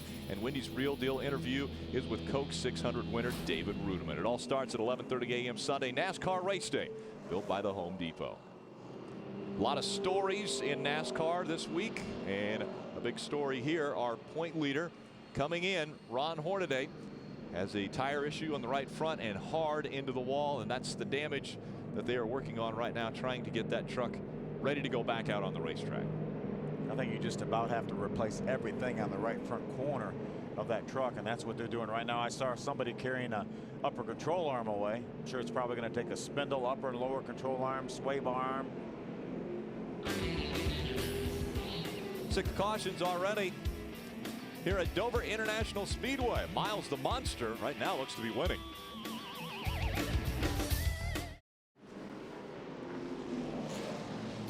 Welcome back to the AAA Insurance 200 under caution for the 6th time today. Our first round of pit stops taking place. Every truck on the track came to pit road for that first round, Phil. Kyle Busch leads them back down for round 2. A couple trucks stayed out, one of those being Mike Skinner. Adam, what's going on your end? Yeah, Mike Skinner took right sides only on that first stop, Phil, and Johnny Benson took 4 tires. He will come back for fuel here. They said it is way too early in the race to gamble. Benson on pit road now, his second stop coming here at lap 82. Ray? On lap 81, it was fuel for Kyle Busch the first time down. Now they'll go to right side tires on his Miccosukee Toyota. We also saw the 30 of Todd Bodine coming for tires on the first round of that pit stop, but then he stayed to the racetrack. Max Pappas in down at this end, Brian Scott also, and wholesale trucks heading back to the racetrack after a double dip round of pit stops. It looked like Todd Bodine just came off of pit road, and it looked like he might have been speeding actually too. He tried to jump out in front of one of those trucks. We'll find out from NASCAR if that's the fact or not. But he did win the race off of pit road. The trucks that went down pit road. A couple stayed out on the racetrack. We'll get them all set up when we come back. Welcome back. AAA Insurance 200 from Dover International Speedway, about to go back to green flag racing. The sun getting a little bit lower on the horizon. These guys will have to start dealing with that. They'll have some glare in that windshield that they're not used to. This is typically about the time that the race would end if we would have started at our normal time of about 5 or 5:15. Can you believe all the action that we've crammed into the first 84 laps of this? We're not even halfway yet. Mike Skinner almost wrecked on the first lap. He's coming to the green flag with the lead. Point leader Ron Hornaday's in the garage fixing his truck right now. Green flag in the air. Keep an eye on Kyle Busch now. He's back in about 6th spot. You know he's going to go to the high side. We have seen it numerous times, and there he goes. 3 wide as they go through 1 and 2 and shoot down the backstretch. Oh, I feel really good that I predicted that. He tries to go to the outside of Taylor Malsom now. That's taking 3rd away, and now a battle for the lead just in front of him. Mike Skinner trying to hold off that 31 of Scott Wimmer. How about that 51's coming, though? It won't be long till that 51 gets there. Probably this corner right here. Kyle running in a hurry. That's Mike Swain, spotter for Mike Skinner, telling him that Kyle's coming to the outside. And I think at this point, Mike Skinner's fine with that. Let Kyle Busch go by on the outside. Just let him clear. He hasn't fallen. Well, he's got fresher tires. He knows that. Adam Alexander, what's happening with Skinner? A nice job for this group to battle back after that early incident that Michael Waltrip spoke of a moment ago. Skinner here taking right side tires at lap 81. They did not come back for fuel. Similar strategy for Wimmer, who's right behind him. But they did get 4 tires instead of 2 when they pitted at lap 81. Their last fuel stop coming at lap 47, right? You see Todd Bodine out there, and when they pitted that last time, you guys were right. They did do right side tires, trying to save a set of 4 for later on in the race here. Realize, guys, as you're talking about, not even halfway yet here. So we've got some tire strategy developing down here of who's got what left. We'll try to update you as the race goes on. Todd Bodine wasn't speeding off of pit road, as I had mentioned earlier, so he was restarting in the top 5. I'm sure he would appreciate you trying to point that out, that he was speeding on pit road. Taylor Mossam there on the high side got all wobbly off turn 4. Opened up the door for a couple of trucks to get by, and Brian Scott completes the pass there off turn 2. Taylor's a couple laps down. Remember, he made an unscheduled pit stop under green, got him 2 laps down. He's running right now in the 23rd spot. Has a pretty good truck, but he's mired 2 laps down. Todd Bodine just in front of Brian Scott in that Albertsons Toyota Tundra. You can see Brian Scott, he's got a really strong truck. He gets on the inside of Bodine. Todd looks like he might have a problem off turn 2. Todd Bodine left rear tire's down. Left rear tire is flat on the 30 of Todd Bodine. See if he can get that thing woe down into pit road. Boy, he did a great job knowing that he had a problem. It'll be hard to get to pit road. There he goes. Oh, he missed the cone, though. Yeah, he missed the commitment line. Didn't get to the commitment line. Bad break for Todd. This is going to cost him 3 or 4 laps still. Yeah. He was running right near the front, 4th spot when this happened, and now he's going to come out pits by the time he serves his penalty, probably 3 or 4 laps down. Absolutely. He's going to be at least 2 laps down just with a pit stop. He's already 1 lap down right now, and he hasn't even got to his pit yet. I like what I'm seeing here with these leaders. You know, Kyle Busch could drive away from these guys. He proved it. He drove to the front in a hurry, but he's just sitting there. He knows tire wear is an issue, so he's just riding. Hey, Ray, what's happening? Hey, guys, on the 30, it's not just right sides. The left rear is flat also, so this will be a 4-tire change, making it an even longer stop. They get the left side up on this Copart Tundra, getting the left sides on, a little bit of a hang-up on the left rear. Having a problem with the gun there, so long, costly stop for Todd Bodine. Yeah, the bad thing is the hits just keep coming for Todd Bodine. Because he missed that commitment line, he has a pass-through penalty that he will have to serve on this next lap. Yeah, he's already 2 laps down. The leaders came by him while he was in the pit. So, as you said, Michael, he'll be minimum of 3 laps down, possibly even 4. And that's not a wear issue. That tire had to be cut. They're not going to wear out the left rear tire, so that doesn't have anything to do with what we've been talking about and what we've been seeing on these right side tires. He just caught a bad break there, cut a tire down. He's going to lose 3 or 4 laps out of it. So impressed with the job Scott Wimmer and this Wintron team is doing. Wolfpack Reynolds on board that Chevrolet. That Chevrolet was built by Kevin Harvick, but the body was put on by Kevin Harvick Incorporated, as he does for a lot of the teams here in the Truck Series as well as the Nationwide Series. But Scott Wimmer giving that truck a great ride. And just like he's on a roll, he's having a good day. He was giving a Nationwide car a heck of a run up in the top 10 late in the race. Wound up having a flat tire and finishing 18th, I believe. But now he's racing for the 2nd spot. Sitting in 3rd right now, he's got Mike Skinner just in front of him, and Kyle Busch again leading the field here at Dover International Speedway. You mentioned that Nationwide race from earlier. Kyle Busch led 108 of those laps in that race, and up to this point he's led 55 of the 96 that are in the books already. And I really like what he's doing here. I guarantee you he's just pacing himself. He knows he can't wear those tires out. He don't have enough tires to go as fast as he normally does. So Kyle Busch continues to lead at Dover International Speedway. He'll complete 200 more miles in this truck race, adding on to the 200 from earlier. Welcome back. Caution just coming out in the AAA Insurance 200 as James Buscher's truck, it looks like you had mentioned, Michael, maybe an electrical fire inside that truck. He unbuckled and jumped out of that truck very quickly. Well, if you've ever smelt an electrical fire, you cannot breathe. I mean, it chokes you. On to pit road, the field comes. Adam. And Johnny Benson, one of the guys that will come down pit road. The conversation on their radio was stay out, but once everyone else came, they decided to come, and they're saying fuel only. It's all about tire management at this stage of the race. Benson rolling to a stop. He was last on pit road at lap 82. He got fuel then. That followed a stop at 81 when he took 4 tires, Ray.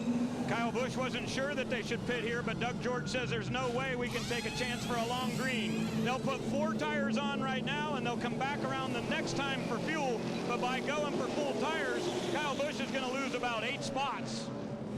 You know, I think at this point a long green is a little bit out of the question. I don't see it happening. And he loses 8 spots. It'll take him 2 laps to get those back, right? Longest green flag stretch last year in this race was 36 laps. Points as of now, Hornaday drops to 2nd, Skinner out front.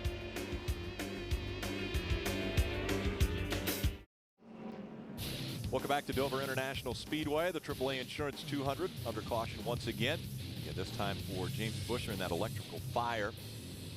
Take a look again at that issue that he had as we see the truck being taken into the infield area. I've had a couple of times in my career where the electrical system's caught on fire, and you just can't imagine how bad that stuff smells. You can't even breathe when it's smoking up on you. Right there. Front fire. You are? Coming inside after the 17. I'm on fire. He wants out. Yeah, Yellow's out. You can see the smoke. You can see how. What's on fire? Right front. See the flame down there by the shifter. Therefore, is it So out maybe it or wasn't. still burning? That's a reflection. Yeah, maybe it wasn't electrical. From the maybe right front. He might have just felt the heat. We didn't really see any flames, saw just a little bit of smoke. Yeah. But now the smoke's barreling out of the. Yeah, the ignition boxes are up on the dashboard, so it looked like that fire was maybe down below that. And that the fuel line runs in the passenger side, but obviously it wasn't a fuel fire. Yeah, it's encased in metal. There's a fuel line encased in metal through the passenger side of the truck. So they take the 10 truck into the garage area. Taylor Malsom was the recipient of the Aaron's Lucky Dog, so he gets one of his laps back. He was 2 laps down, now just 1 lap down. Todd Bodine is 3 laps down, and with all these cautions, Phil, it's not too big of a stretch to think he might not get all those laps back. Yeah, really. And Todd was right in front of our leader too when the caution came out, so that saved him from being 4 laps down. But right now we've got Chris Fontaine leading this race, and it's not just because he stayed out on the racetrack when everyone came down pit road. He was running 5th when the caution flag came out. Great job by Chris. He will bring the field back to the green flag, leading his first ever laps in the Camping World Truck Series. And those guys that are a lap down on the inside, they're thinking, I don't know who this guy is, but I better get a lap back from him. We've not seen him near the front. Look at Kyle How about Busch. the slingshot that Kyle Busch used going through 1 and 2 and down the backstretch? He's moved all the way up to 2nd, and here he goes for the lead. That didn't take long. Well, he was 7th when they came by and restarted this race. And he is out in front as they make their way out of turn 4. Chris Fontaine said, what was that?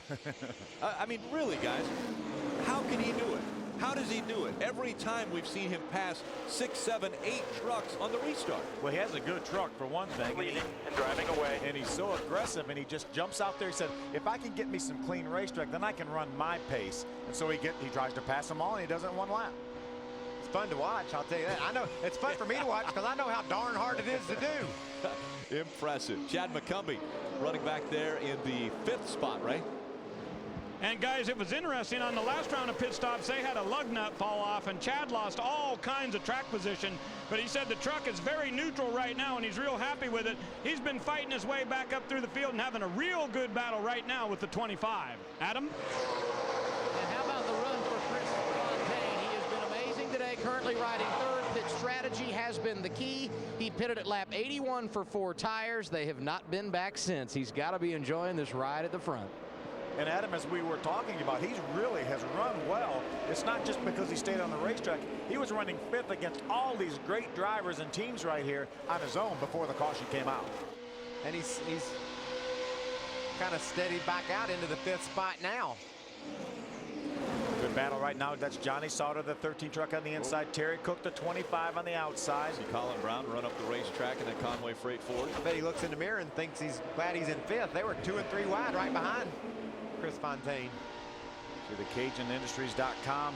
Toyota of Terry Cook. Remember, Terry was crashed on the first lap with Mike Skinner. You see all the damage there. That's where Skinner got into him. And there's no lettering on the left rear tire of Terry Cook, so it looks like he's made some more contact with and somebody. it looks like it's going to go. Everybody, you're all clear, bud. Might be going flat too, Rick. Yeah, he definitely has a problem. Terry has definitely slowed down. It appears as though it has air in it right now, Michael. Was Rick Crawford on the inside. There's Timothy Peters. The reason why there isn't any letters on it is somebody's rubbed up against him, and it might have a slow leak. He's definitely falling back, Ray. And Michael, Terry has 2 sets of rights down here in the pits. They're trying to conserve those towards the end of the race. He's got a set of stickers, and he's also got a set of 2-lap scuffs for right side tires here. So Danny Rollins, his crew chief, was just hoping to get somewhere around lap 140 before they went to tires again. But right now, Cook on the high side, and they're freight training by him. His teammate, David Starr, currently in the 4th spot. Has autismspeaks.org on the side of that truck. Great weekend for the autism cause this weekend here. The Autism Speaks 400 tomorrow.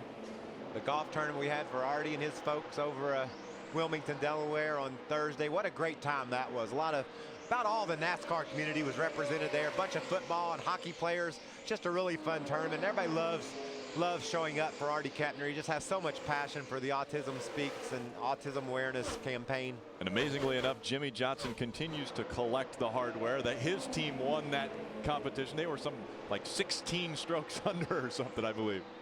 Yeah, Jimmy said, I had some good golfers on my team. How about Johnny Sauter? Whoa, a little close to the wall there for Johnny Sauter as he tries to make the move around that one of Johnny Benson. That's a battle for the 2nd spot. A lot of people talked after that practice on Thursday how solid his 13 truck was for Johnny Sauter in qualifying. He obviously ran real well. Look at David Starr. 3 wide? I don't think so. He thought about it and then thought twice. Hey guys, Johnny Sauter moves up into 2nd. We've got 85 laps to go here now. Let's. Is that a lot or is that not too many? No, that's a lot actually. That's a lot with all the problems we've had getting to these first 115 laps in the books. Johnny Benson hanging right on that quarter panel. Oh, that is close. David Starr acted like he was just going to pretend Johnny wasn't there, and Johnny said, I don't think so. How about the Tiwi truck just behind the 24 of David Starr? That's Chad McCumbee there in the 07. Again, the new sponsor, Tiwi, coming on board with Chad McCumbee, enabling him to make this race.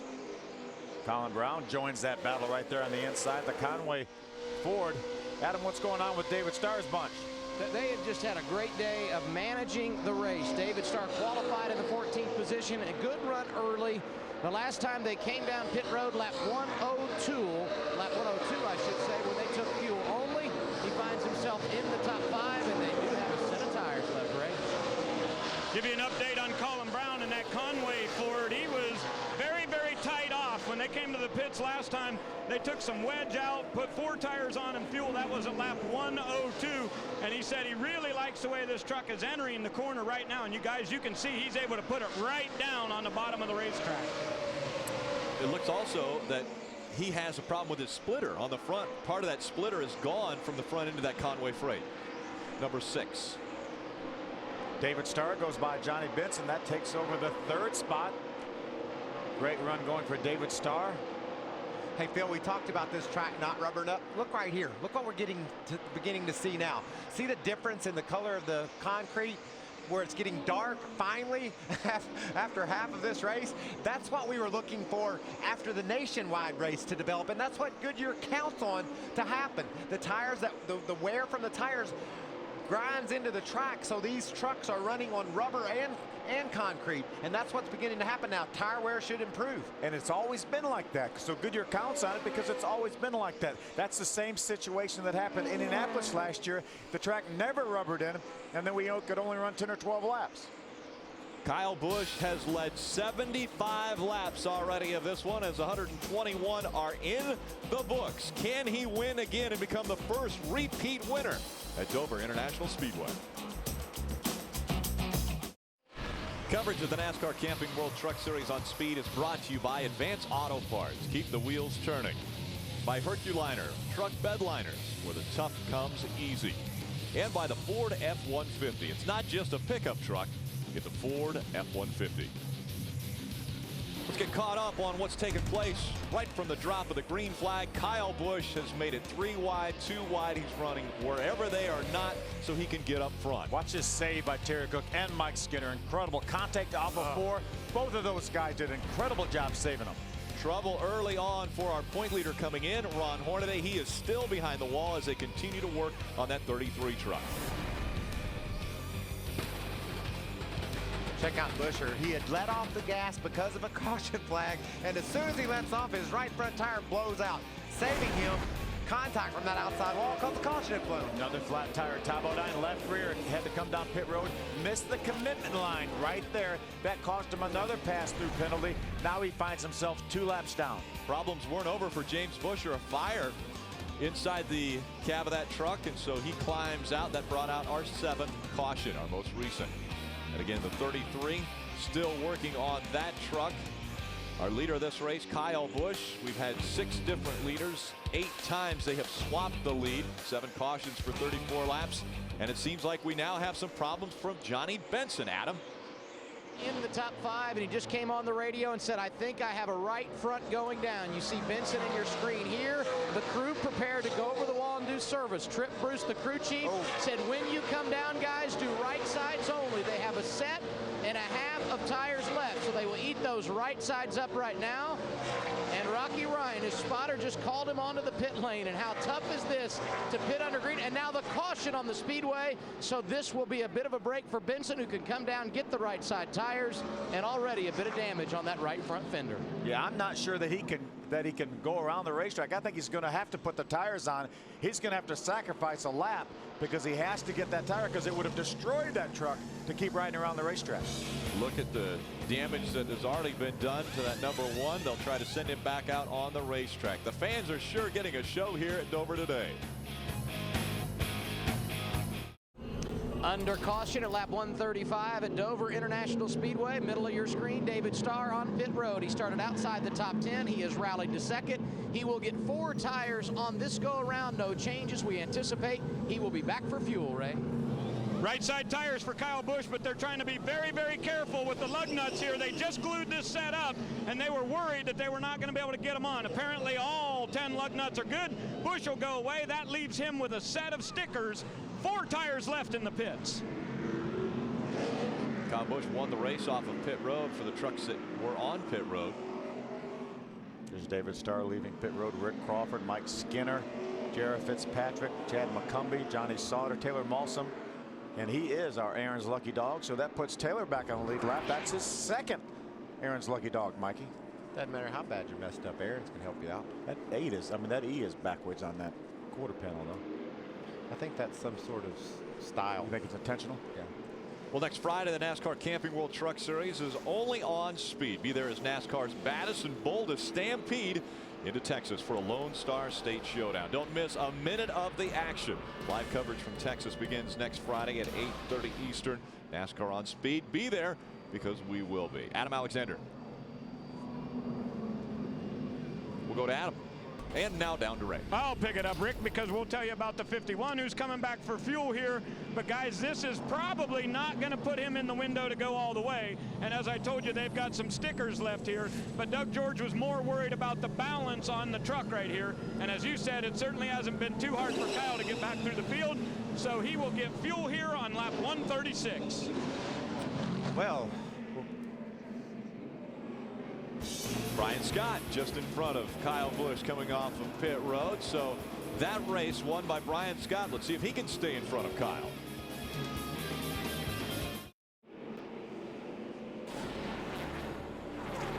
Tomorrow, it is the Sprint Cup Series taking on the Monster Mile. It will be Fox's final broadcast of the 2009 season. So obviously our friends at Fox, we want to wish them well for the rest of the year.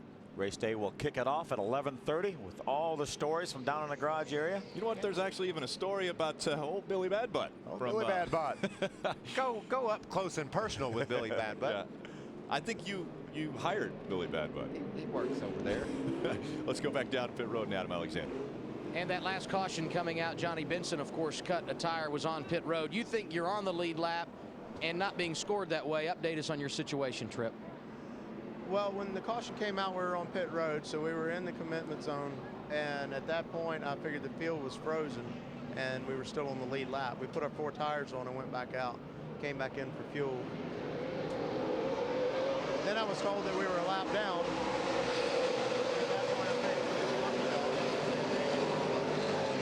Trip Bruce, the crew chief for Johnny Benson, who restarted 19th, and as he said, 1 lap down. Battle for the lead right here. Colin Brown has it. Brian Scott took a run at him, but here comes Kyle Busch again. Kyle Busch looking to the outside now, going to take away the lead from Colin Brown. You know, it almost looks like Kyle Busch is operating under a different set of rules than the rest of these drivers here. Almost 3 wide there. It appears to be unfair, but but I know it's not. But it appears to be.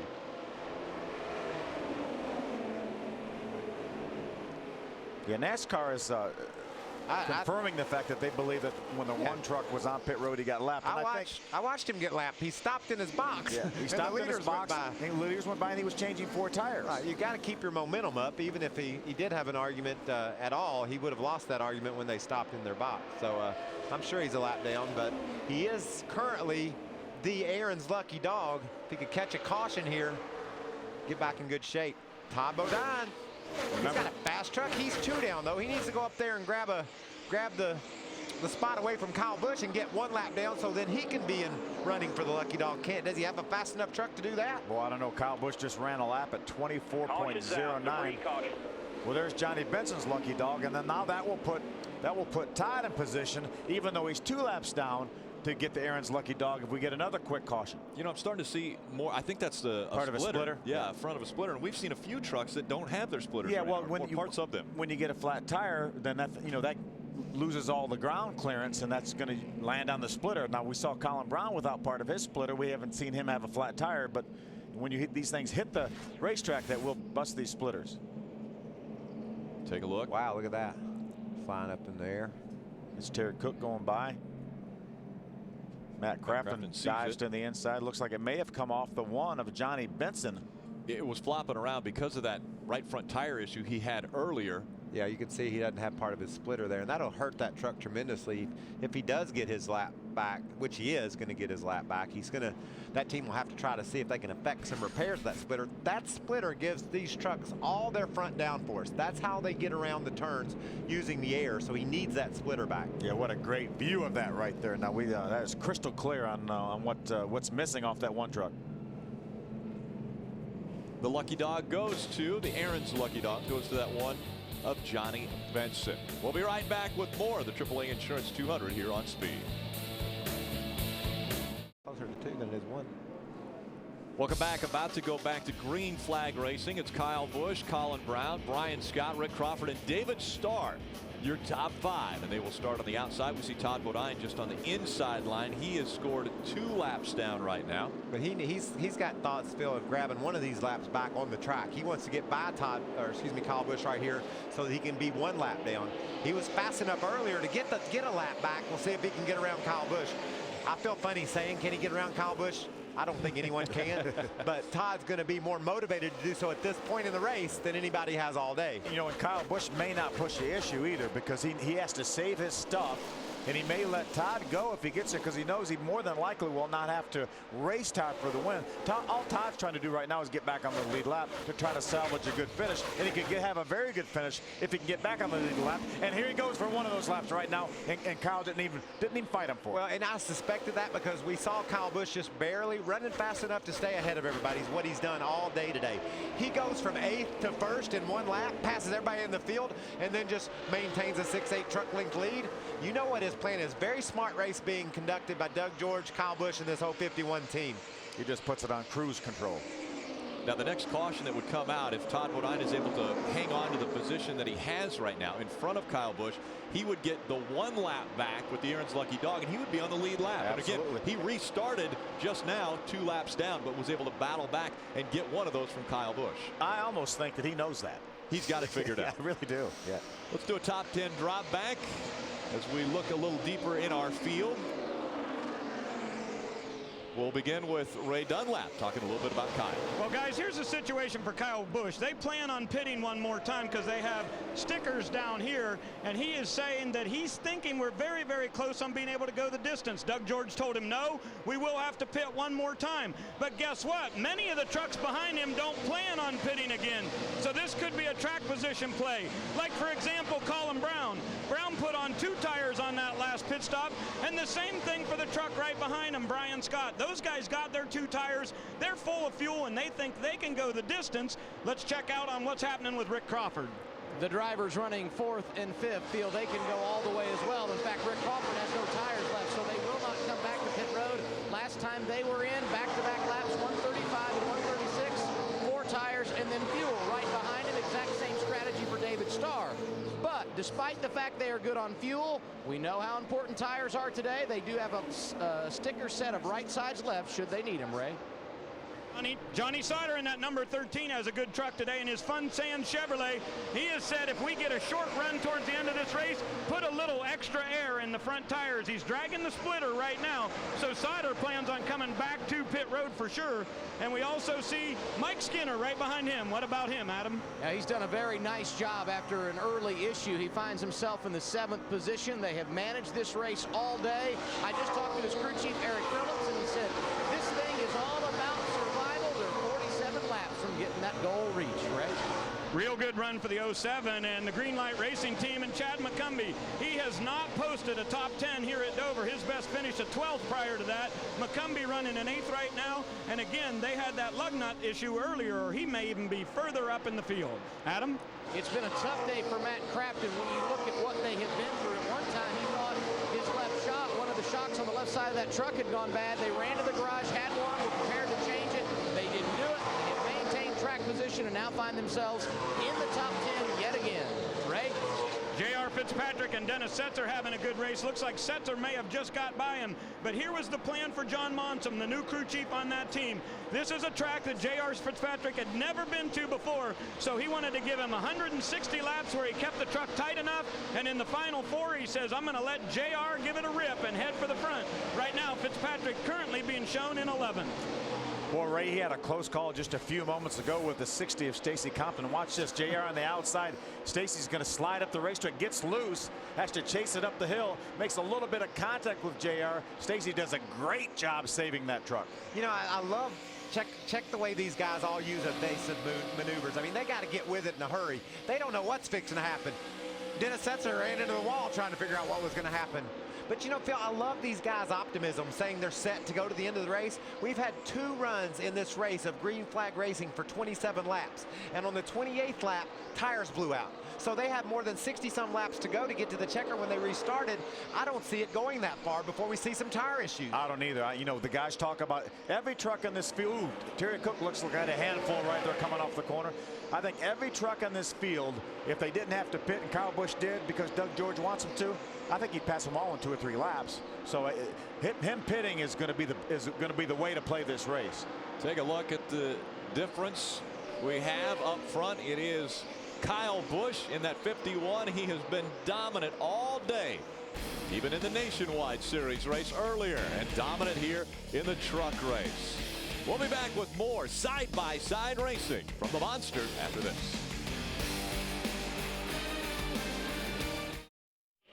Welcome back. Kyle Busch still dominating here at Dover International Speedway as he is about to put Max Pappas a lap down, and that is bad for Todd Bodine because Bodine had fought his way into position to get that Aaron's lucky dog, and now because Pappas goes a lap down, he would be the highest non-lead lap truck that would get the lucky dog. That truck has really slowed down. He's only running like 27 seconds, Rick, so I don't know if something's not wrong with Max Pappas. Maybe Ty can catch a break if Max has got to come to pit road. While we were in break, we had another flat tire. Rick Crawford cut down the left rear.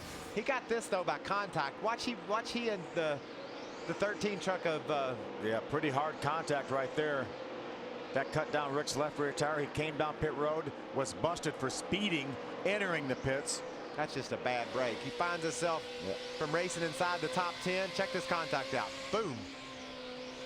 Now he's 3 laps down, back in 21st. So real unfortunate for Rick. And running out of time. With 33 laps to go, he's not going to have time to hardly do anything about that. There's a 16 truck right there. Brian Scott, that's 3rd. David Starr with a great run on AutismSpeaks.org truck running in the 4th spot. About to be a battle for the 2nd spot here as Brian Scott is pulled to the back bumper of that 6 of Colin Brown. You can see they're going around Johnny Benson. Johnny broke his splitter with some trouble earlier, and he's now a lap down as well. Right now, Johnny's in position to be the Aaron's lucky dog. The next truck to go lap down will be Tim Bainey in the Aaron's truck. Good run for Tim Bainey Jr. He's running 16th. On the lead lap right now, doing a great job. Really good job. It's all about getting laps. That's exactly right. And you like seeing a kid that shows up and understands that and just goes out there and runs to the end. Riding along with Mike Skinner, he's had his troubles already today. Lap 1, he and Terry Cook got into it Both of them with excellent saves were able to keep the trucks pointed in the right direction, and Skinner's still in the top 5 today. Maybe the best saves of the year.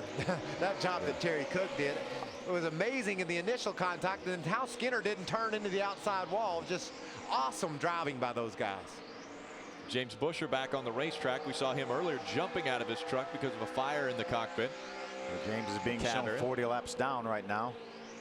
Scott Wimmer had some problems a while ago. He's now 8 laps down, but he was battling up in the top 5. There's the 8 of Dennis Setzer, always a threat when you come to a truck race. Dave Malcolm Construction on board there. Good battle for 3rd on left of your screen. Remember, Brian Scott, David Starr battling for 3rd, right behind the 6 of Colin Brown. David Starr wants him that 3rd spot. He was down on the inside of Scott when they entered 1, couldn't make the pass. Look at Scott move through the center of the corner, and then watch Starr. He times his corner differently and runs up on the back of that 16 truck off the corner. 2 different approaches to running a corner, and they end up basically in the same position as they entered the corner. Look at that 3rd, little wiggle there. Big wiggle. Scott. Big wiggle. He moves up the racetrack just a bit. An opening for David Starr. He'll try to take advantage of it. I'll tell you, David Starr, when he sees that 16 truck wiggle like that, he just second place right in front of you. He just smiles big, and we know David Starr can smile big. He says, "I'm going to get me another spot." And he gets around the 16 of Brian Scott. He looks just out his windshield. There's that 2nd place, Colin Brown. Right behind Brian Scott is that 5 of Mike Skinner. That's your top 5. Again, Kyle Busch has a little over a 2nd lead over Colin Brown. And then the battle now for 2nd as David Starr has pulled to the back bumper and looks to the inside of Colin Brown. All right, Rick, I said earlier, they ran 27 laps twice, the longest run on underneath green in this race. That was the 27th lap right there. At the end of the other 27 lap runs, we've had cautions with blown tires. So I know these guys are on thin ice right now, wondering what's going to happen next. The last green flag stretch at Dover that has been 50 laps has happened only 1 time. That was back in 2007. That's about how many laps we had at the last restart. And we've heard guys talk about some might have to come back in, but you might have to do it under green if we continue this pace. Well, none of these guys are going to come back to pit road if this race goes green unless somebody has a problem. Good battle right there. That's a battle for the 4th spot. Mike Skinner's trying to get that 4th spot from Brian Scott, and here comes Johnny Sauter. And even Phil, if tire wear has improved, can you double it? We've gone 27. We had over 50 some laps to go when we went back green. You can't go from 27 to 54, can you? You wouldn't think so, but remember, we see all the black on the racetrack. That's the best the racetracks looked historically. This is how it looks when you rubber up and you get more or better tire wear as the race progresses, and that's what we have right now on the racetrack. Yeah, you can see right there a distinct black groove down on the bottom of the racetrack. So tire wear has improved. I just don't know if we're going to be able to think we can run twice as far as we have all day. I'm going to think that we can, unfortunately. And I think that's going to throw a heck of a kink into the end of this race if there's a late caution. Who's got tires, who doesn't? How about this battle for 4th? Chad McCumbie's going to throw his name in the hat as he's up there in the 7th spot. We see Johnny Sauter sliding sideways out of turn number 4 back in 5th. 6th is Mike Skinner in the 5. Chad McCumbie right now runs 7th. There's a battle for 2nd. David Starr caught that 6 of Colin Brown. He caught him before he got beside him. Now he's back behind him. Look at the run through the center of the corner David gets. Just haven't been able to get by that 6 of Colin Brown. Colin Brown with a very impressive run here at Dover International. Well, look, remember him last couple weeks ago at Charlotte? Had the fastest truck there late in the going, got crashed. That truck has been running well lately, Phil. It's good to see him running all day long so far. Let's go back down to Ray Dunlap on that 6. Well, Michael's asking about tires. I can give you guys some updates. Colin Brown has a set of left side stickers and right side 4-lap scuffs. That's what they've got available if they're ready to pit here. And the leader, Kyle Busch, he is sitting on 4 stickers down here. The question is, how many laps remaining? Is it worth putting on tires? Right now, Mike Beam and Doug George have told me both of these trucks are good to go. They can make it now on fuel for sure, but they'd love to get those fresh tires. Adam? David Starr riding in the 3rd position. He has a set of right side stickers as well, but I just talked to his crew chief, Jason Miller. I said, if the caution comes out, would you pit? He said, absolutely not. We are where we need to be. Todd Bodine is on pit road right now. Remember, we talk about Kyle Busch not fighting in for that position, and Ray, more than likely, Todd ran those tires a little bit too hard. Absolutely, Phil. He did run him too hard, and he had a right front flat right there. They didn't want to crash the truck, so they came back down to put right sides on it at lap 182. But another truck that looks like it's really fading. I watched Tim Bainey Jr. He was well on the lead lap. In the last 5 laps, he's run over 26-second lap times. That's the sign that there's something that's not feeling right on that truck. And we've seen one flat tire by Todd Bodine. We're going to see another one, and somebody's not going to catch it. The caution will fly. I don't believe we can make it to the end without it. Yeah, we've already run 35 laps. Ray, what's going on down there? Kyle Busch is going to pit. He has got a vibration in the right front. He's going high on the track. Kyle Busch will come to pit road next time by. In the nationwide race, there was only 2 laps to go, and he lost that one, and now he's into the wall over on turn 2. Sure enough, we saw the right front tire just shred there, and into the wall goes Colin. Also the 6 of Colin Brown. They were 1 and 2. Kyle loses the lead. Also Colin Brown now gets into the wall. Michael, we knew that they couldn't do it. We knew they couldn't run that far. That leaves David Starr, the 24 truck, with the lead. Adam.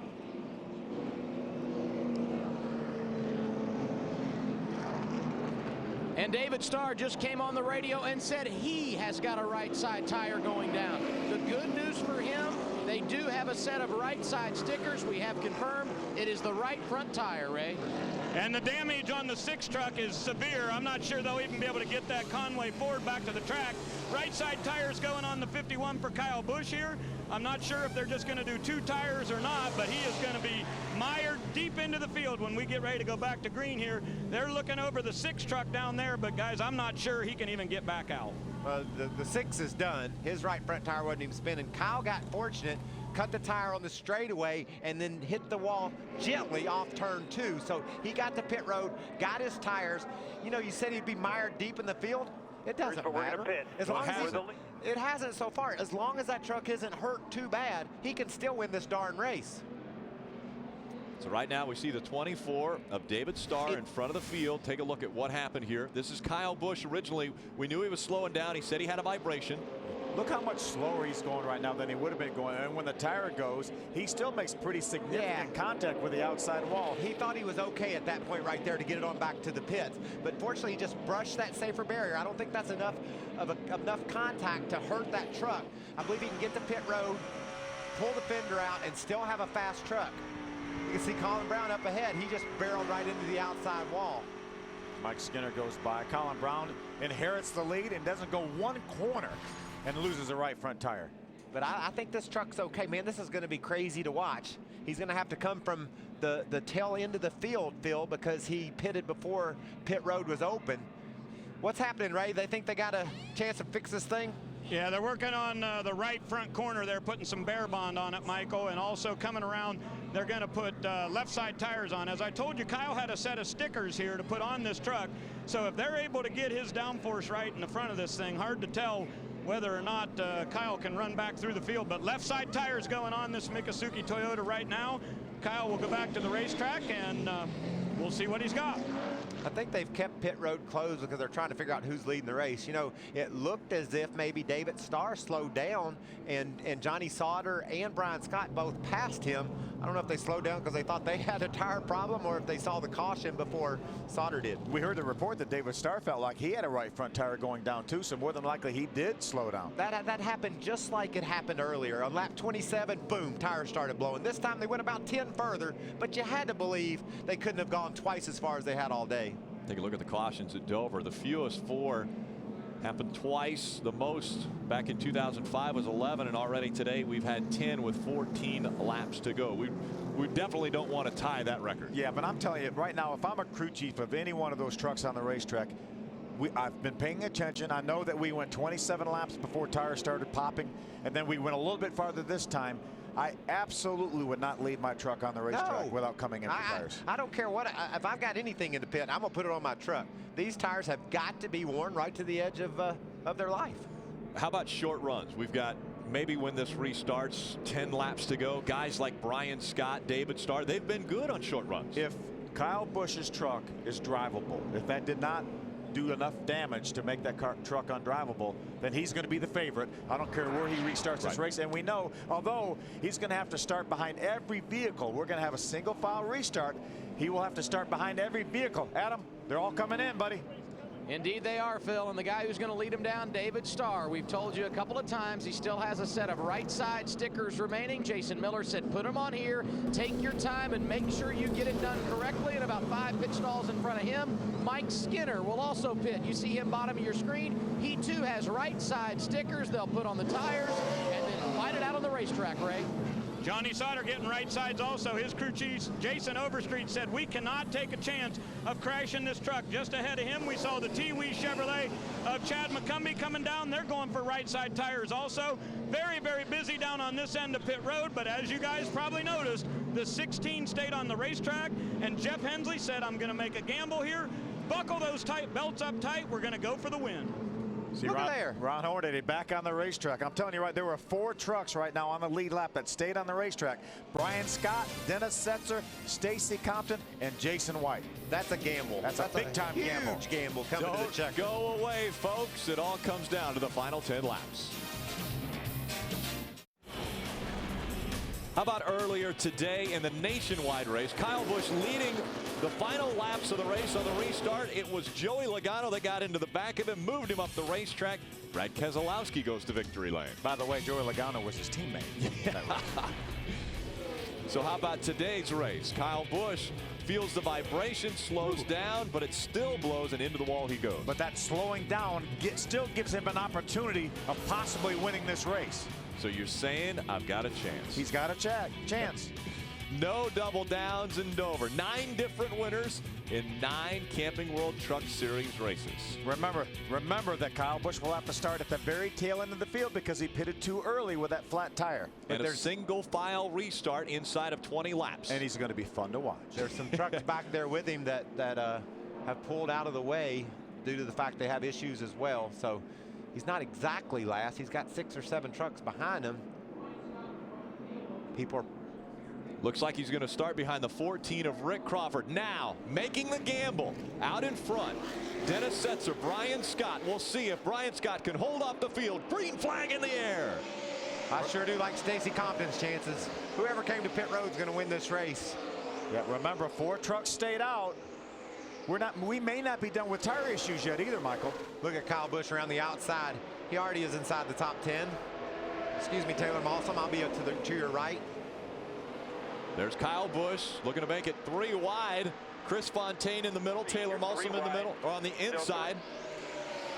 On the left side of your screen, you see Brian Scott and Dennis Setzer still holding on to that lead. What a great job it would be if Jeff Hensley's strategy is right. Rolling the dice here. Brian Scott has the lead. Dennis Setzer right there in second. A lot of experience behind the wheel of that 8 truck. Jason White right now running third, Michael. That's awesome. I love Jason White's commitment to this sport, and I also love to see him run up front. He knows he can do this job, and he's got a chance right now to prove it. Less than 8 miles remaining in this race. A 200-mile race. Can Brian Scott hold on? How about Jason White with an extremely strong run as he runs in the top 3? Battle for 6th right there. Matt Crafton takes over the 6th spot. Here comes Chad McCumbee. Remember, Stacy Compton, one of the trucks that stayed on the racetrack. Chad McCumbee on that Tiwi.com 07 Chevy Silverado moving to the inside of Stacy Compton, trying to take that spot away. Mike Skinner right behind. Terry Cook behind Mike Skinner. There's Mike Skinner's Toyota on board. Are you surprised that Kyle Busch hasn't moved up quicker? Well, he must have been his toe in, because that truck he isn't. I've been watching him out of the corner of my eye. He's just not able to make the moves he was earlier. It looks like the thing's pushing on him. Ron Hornaday brings his truck back onto pit road. It was smoking. Mike Skinner to the inside of that 60 of Stacy Compton. Here comes Terry Cook as well in the 25. What about these 2 trucks running first and second? This is amazing. They stay out of these old tires and are making it work. A big gamble. Brian Scott, Dennis Setzer. Will the gamble pay off? Now, 2 and 3 wide back here. Here comes Kyle Busch trying to get to the inside of Stacy Compton and trying to get by Terry Cook in that 25. See Johnny Benson very, very slow on the racetrack. Brian Scott now opened up a little bit of a lead. He's got about a 6 truck length lead. About a lap ago, Taylor Malsom in the 81 looking at him in the back of that pack. Oh, kisses the wall as he came off of turn number 4. How about Brian Scott and Dennis Setzer pulling away from this field on the older tires? Just remember, we had tire problems for multiple trucks just laps ago. These guys are on those same tires. I know they're just on the edge of their racing shoes trying to figure out if that thing's going to make it to the finish. And they're running fast right now. Brian Scott, that last lap, ran within 0.2 of a second of his fastest lap that he's run in the entire race, and that lap was 3 laps ago. Qualifying yesterday, you said they held their breath for 2 laps. How about holding your breath now for the last 4 laps for Brian Scott and Dennis Setzer? The fastest 2 trucks on the track are these guys with the fresher tires, but they're mixing it up amongst themselves. They can't make any progress around Jason White. Both of them sideways off of turn 2. David Starr to the inside, Johnny Sauter on the outside. That is a battle for the 4th spot. David Starr trying to take it away. He has them cleared. He can move up the racetrack. He's got them. 2 laps of racing to go for Brian Scott, looking for his first ever win in the Camping World Truck Series. He's got an 8 truck length lead over the 8 truck of Dennis Setzer. Can he hold on? I can't believe that these tires are holding up for these guys. Star's coming around Jason White. Remember, a year ago, it was a strategy call for Scott Speed that made it into victory lane for him, and that was his first win in NASCAR. Could we see it again today? The white flag is already in the air. Brian Scott down the backstretch, trying to hold on for his first win in the Camping World Truck Series. Setzer's closing. He dives into turn 3 and makes some ground on Brian Scott, but he can't get there. He's going to win. Brian Scott will win at the Monster Mile. Wow. Awesome job, guys. Woo! Boys, some break. I'm going to do a burnout. Awesome I'm going to job. do a burnout. Awesome job. Awesome call by Jeff Hensley. And Brian Scott saving those tires. Did not abuse those tires. Ray, who have you caught up with down there? What happened, crew chief? Yeah, that's Jeff Hensley. And congratulations, Jeff. You guys had a strategy move there, and it paid off. I don't know if I'd call it strategy or not. I was arguing to make sure we're leading the race, and everybody ducked on pit road. But, you know, our Albertsons Toyota needed clean air, and, you know, we weren't going to pit either way. You know, we knew we had a pretty decent truck, but we had to be out front, and, you know, the guys done an awesome job on pit road to do that, and Brian drove his tail off all day. I mean, this is big. This has got it going on. I would just want to thank the Scott family and what they give us to do this, and oh Lordy, Toyota. I mean, this is cool. Congratulations, Jeff Hensley gets win number 9 as a crew chief, and Brian Scott gets his first win here at Dover, Delaware. And his first win in a NASCAR series. How about that? Boy, you have to be happy for a first-time winner. It's the 2nd time in a row we have had a first-time winner at Dover International Speedway. Again, it was Scott Speed a year ago. This year, the big Miles, the Monster Trophy, will go to Brian Scott as he makes his way into victory lane. Crew celebration, letting him know, great job, driver. And right back at you to the crew. He'll be in victory lane. We'll hear from him when we come back to Dover.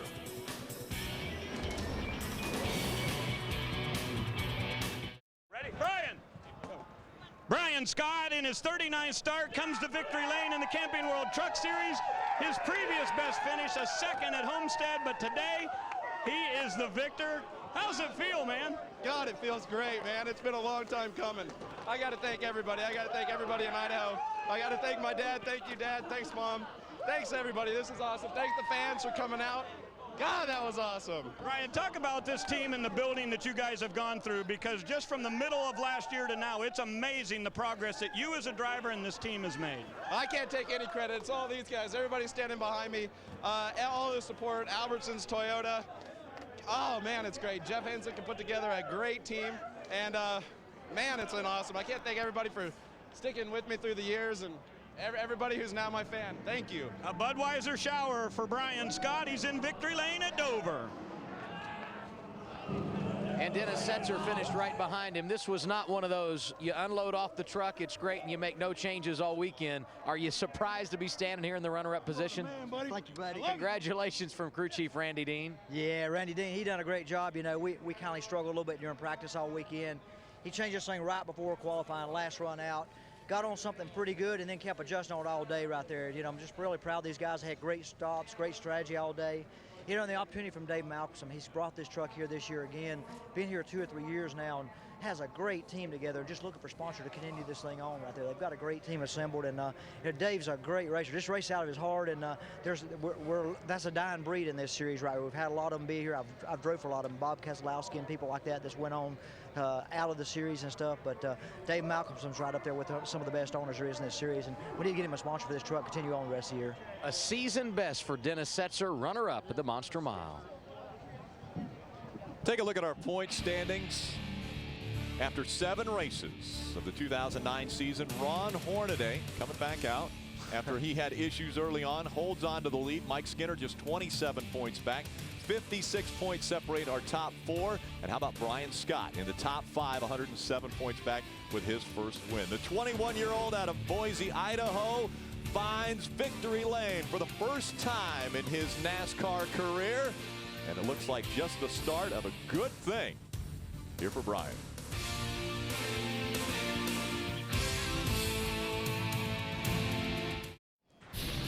The NASCAR Camping World Truck Series on Speed is brought to you by Camping World. Visit campingworld.com and check out this week's featured special, Folding Cruiser Bikes by Just for Men. Stay in the game with Just for Men hair color.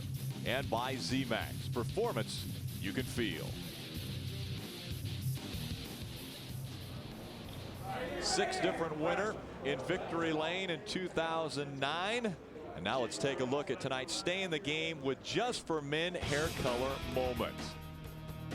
What a huge call by Jeff Hensley here to stay on the racetrack. We saw 2 separate trucks have tire incidents on the same lap. The trucks running first and second. And Jeff Hensley says, Brian, stay on the racetrack. Lap 187, and this is the payoff right here. Brian said, sure if you say so, but I'm not sure why. A huge stay in the game moment with Just for Men hair color.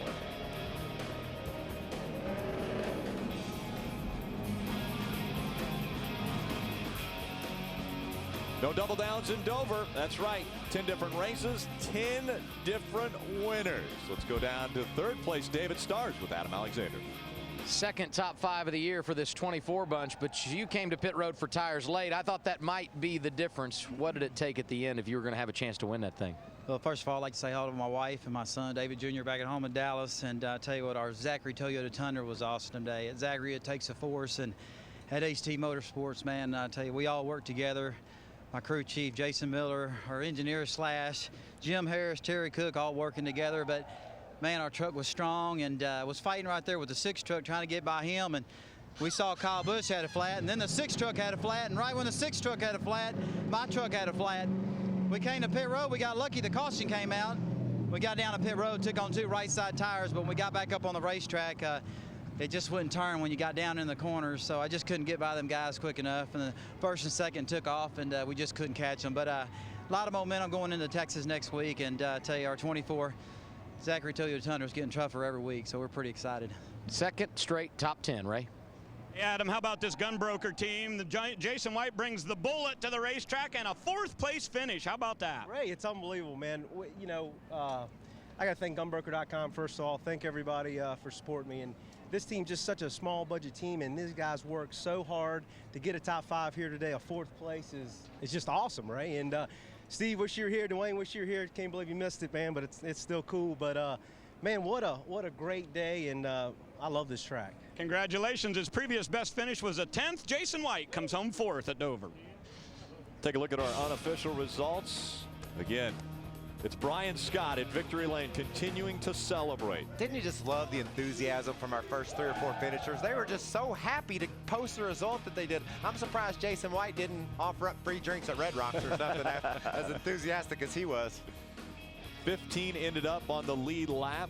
Tim Bainey Jr., I love the job he did today. Chris Fontaine led a little bit here, finished in the 14th spot. Good job for him. Max in that Geico Toyota. What about J.R. Fitzpatrick? He spun out in the first 10 laps of the race, trudged forward and got him 11th place spot. Scott Wimmer, a strong truck early on in this race, but mired back 8 laps. Colin Brown still can't catch a break. You know, another wreck and couldn't do anything about it. And strong, fast truck, that's just disappointing. A huge call for Hensley. It's his 9th win. His 8 previous wins were all with Mike Skinner. Well, he's got a new driver behind the wheel, and he's in victory lane. look at tonight's Advance Auto Parts save of the race, and this one happened early. This was a double save right here. Mike Skinner gets into Terry Cook. Both of them get completely sideways. Incredible job by both of those guys to save those trucks.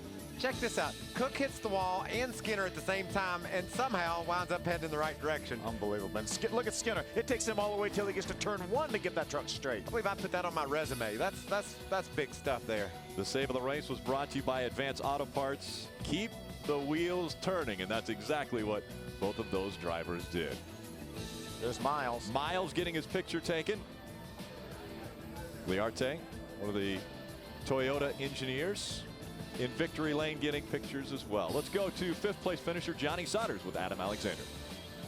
Great day for Thor Sport Racing. Johnny Sauter leading the charge in 5th. Talk about your afternoon, your first top 5 of the year. Yeah, I mean, hard to believe we're in the 7th race and we're just now getting our first top 5, but just real proud of everybody. Thor Sport, Fun Sand Chevrolet was really good, and crazy race, man. I mean, at one point in the race we were running about 65%, you know, just afraid of what would be inevitable, you know. So just proud of everybody. We just we had a really good restart that last restart, and I thought, boy, I got a shot at this one, and I just made the wrong call. We got some damage early on. Me and I think it was Crawford got together a little bit, and it bent the splitter down, and I just was on the splitter all the way around the turn, and I just push. So all in all, a good day for us, and hopefully we take this truck to Texas and keep going. Congratulations. Thank you. His teammate Matt Crafton finishes 6th. You said you had a truck that wouldn't qualify well, but race well. You happy with that? Yeah, we're happy with it. I mean, this is Australian Gold truck, and we had a lot of problems today. I mean, broke something in the left front. We came in and changed it. Came in 2 different times and had one underneath the hood, and finally got the thing where it was very fast at the end. But it's a shame that, I mean, we just had to sit there and ride and take care of stuff, and hopefully we weren't going to blow a right front tire. And I mean, that was kind of the way we had to race all day, and then I had to come from the back at the end. And all in all, pretty good day for the Australian Gold Chevy. All right, great day for Matt Crafton and Thor Sport Racing. Well, everyone was smiles before the green flag flew, but it was Miles the Monster who was smiling at the end. Next week, it's Texas Motor Speedway in the WinStar World Casino 400. And that's a fast racetrack. Very fast racetrack. Great action side by side in Texas. A huge win for Express Motorsports and first-time winner Brian Scott in victory lane. Next week, we head for the Great Plains of Texas. Can Ron Hornaday go 3 in a row at the Great American Speedway? All the action starts with the setup at 8:30, followed by racing under the lights from Texas Motor Speedway, only on Speed. Be there.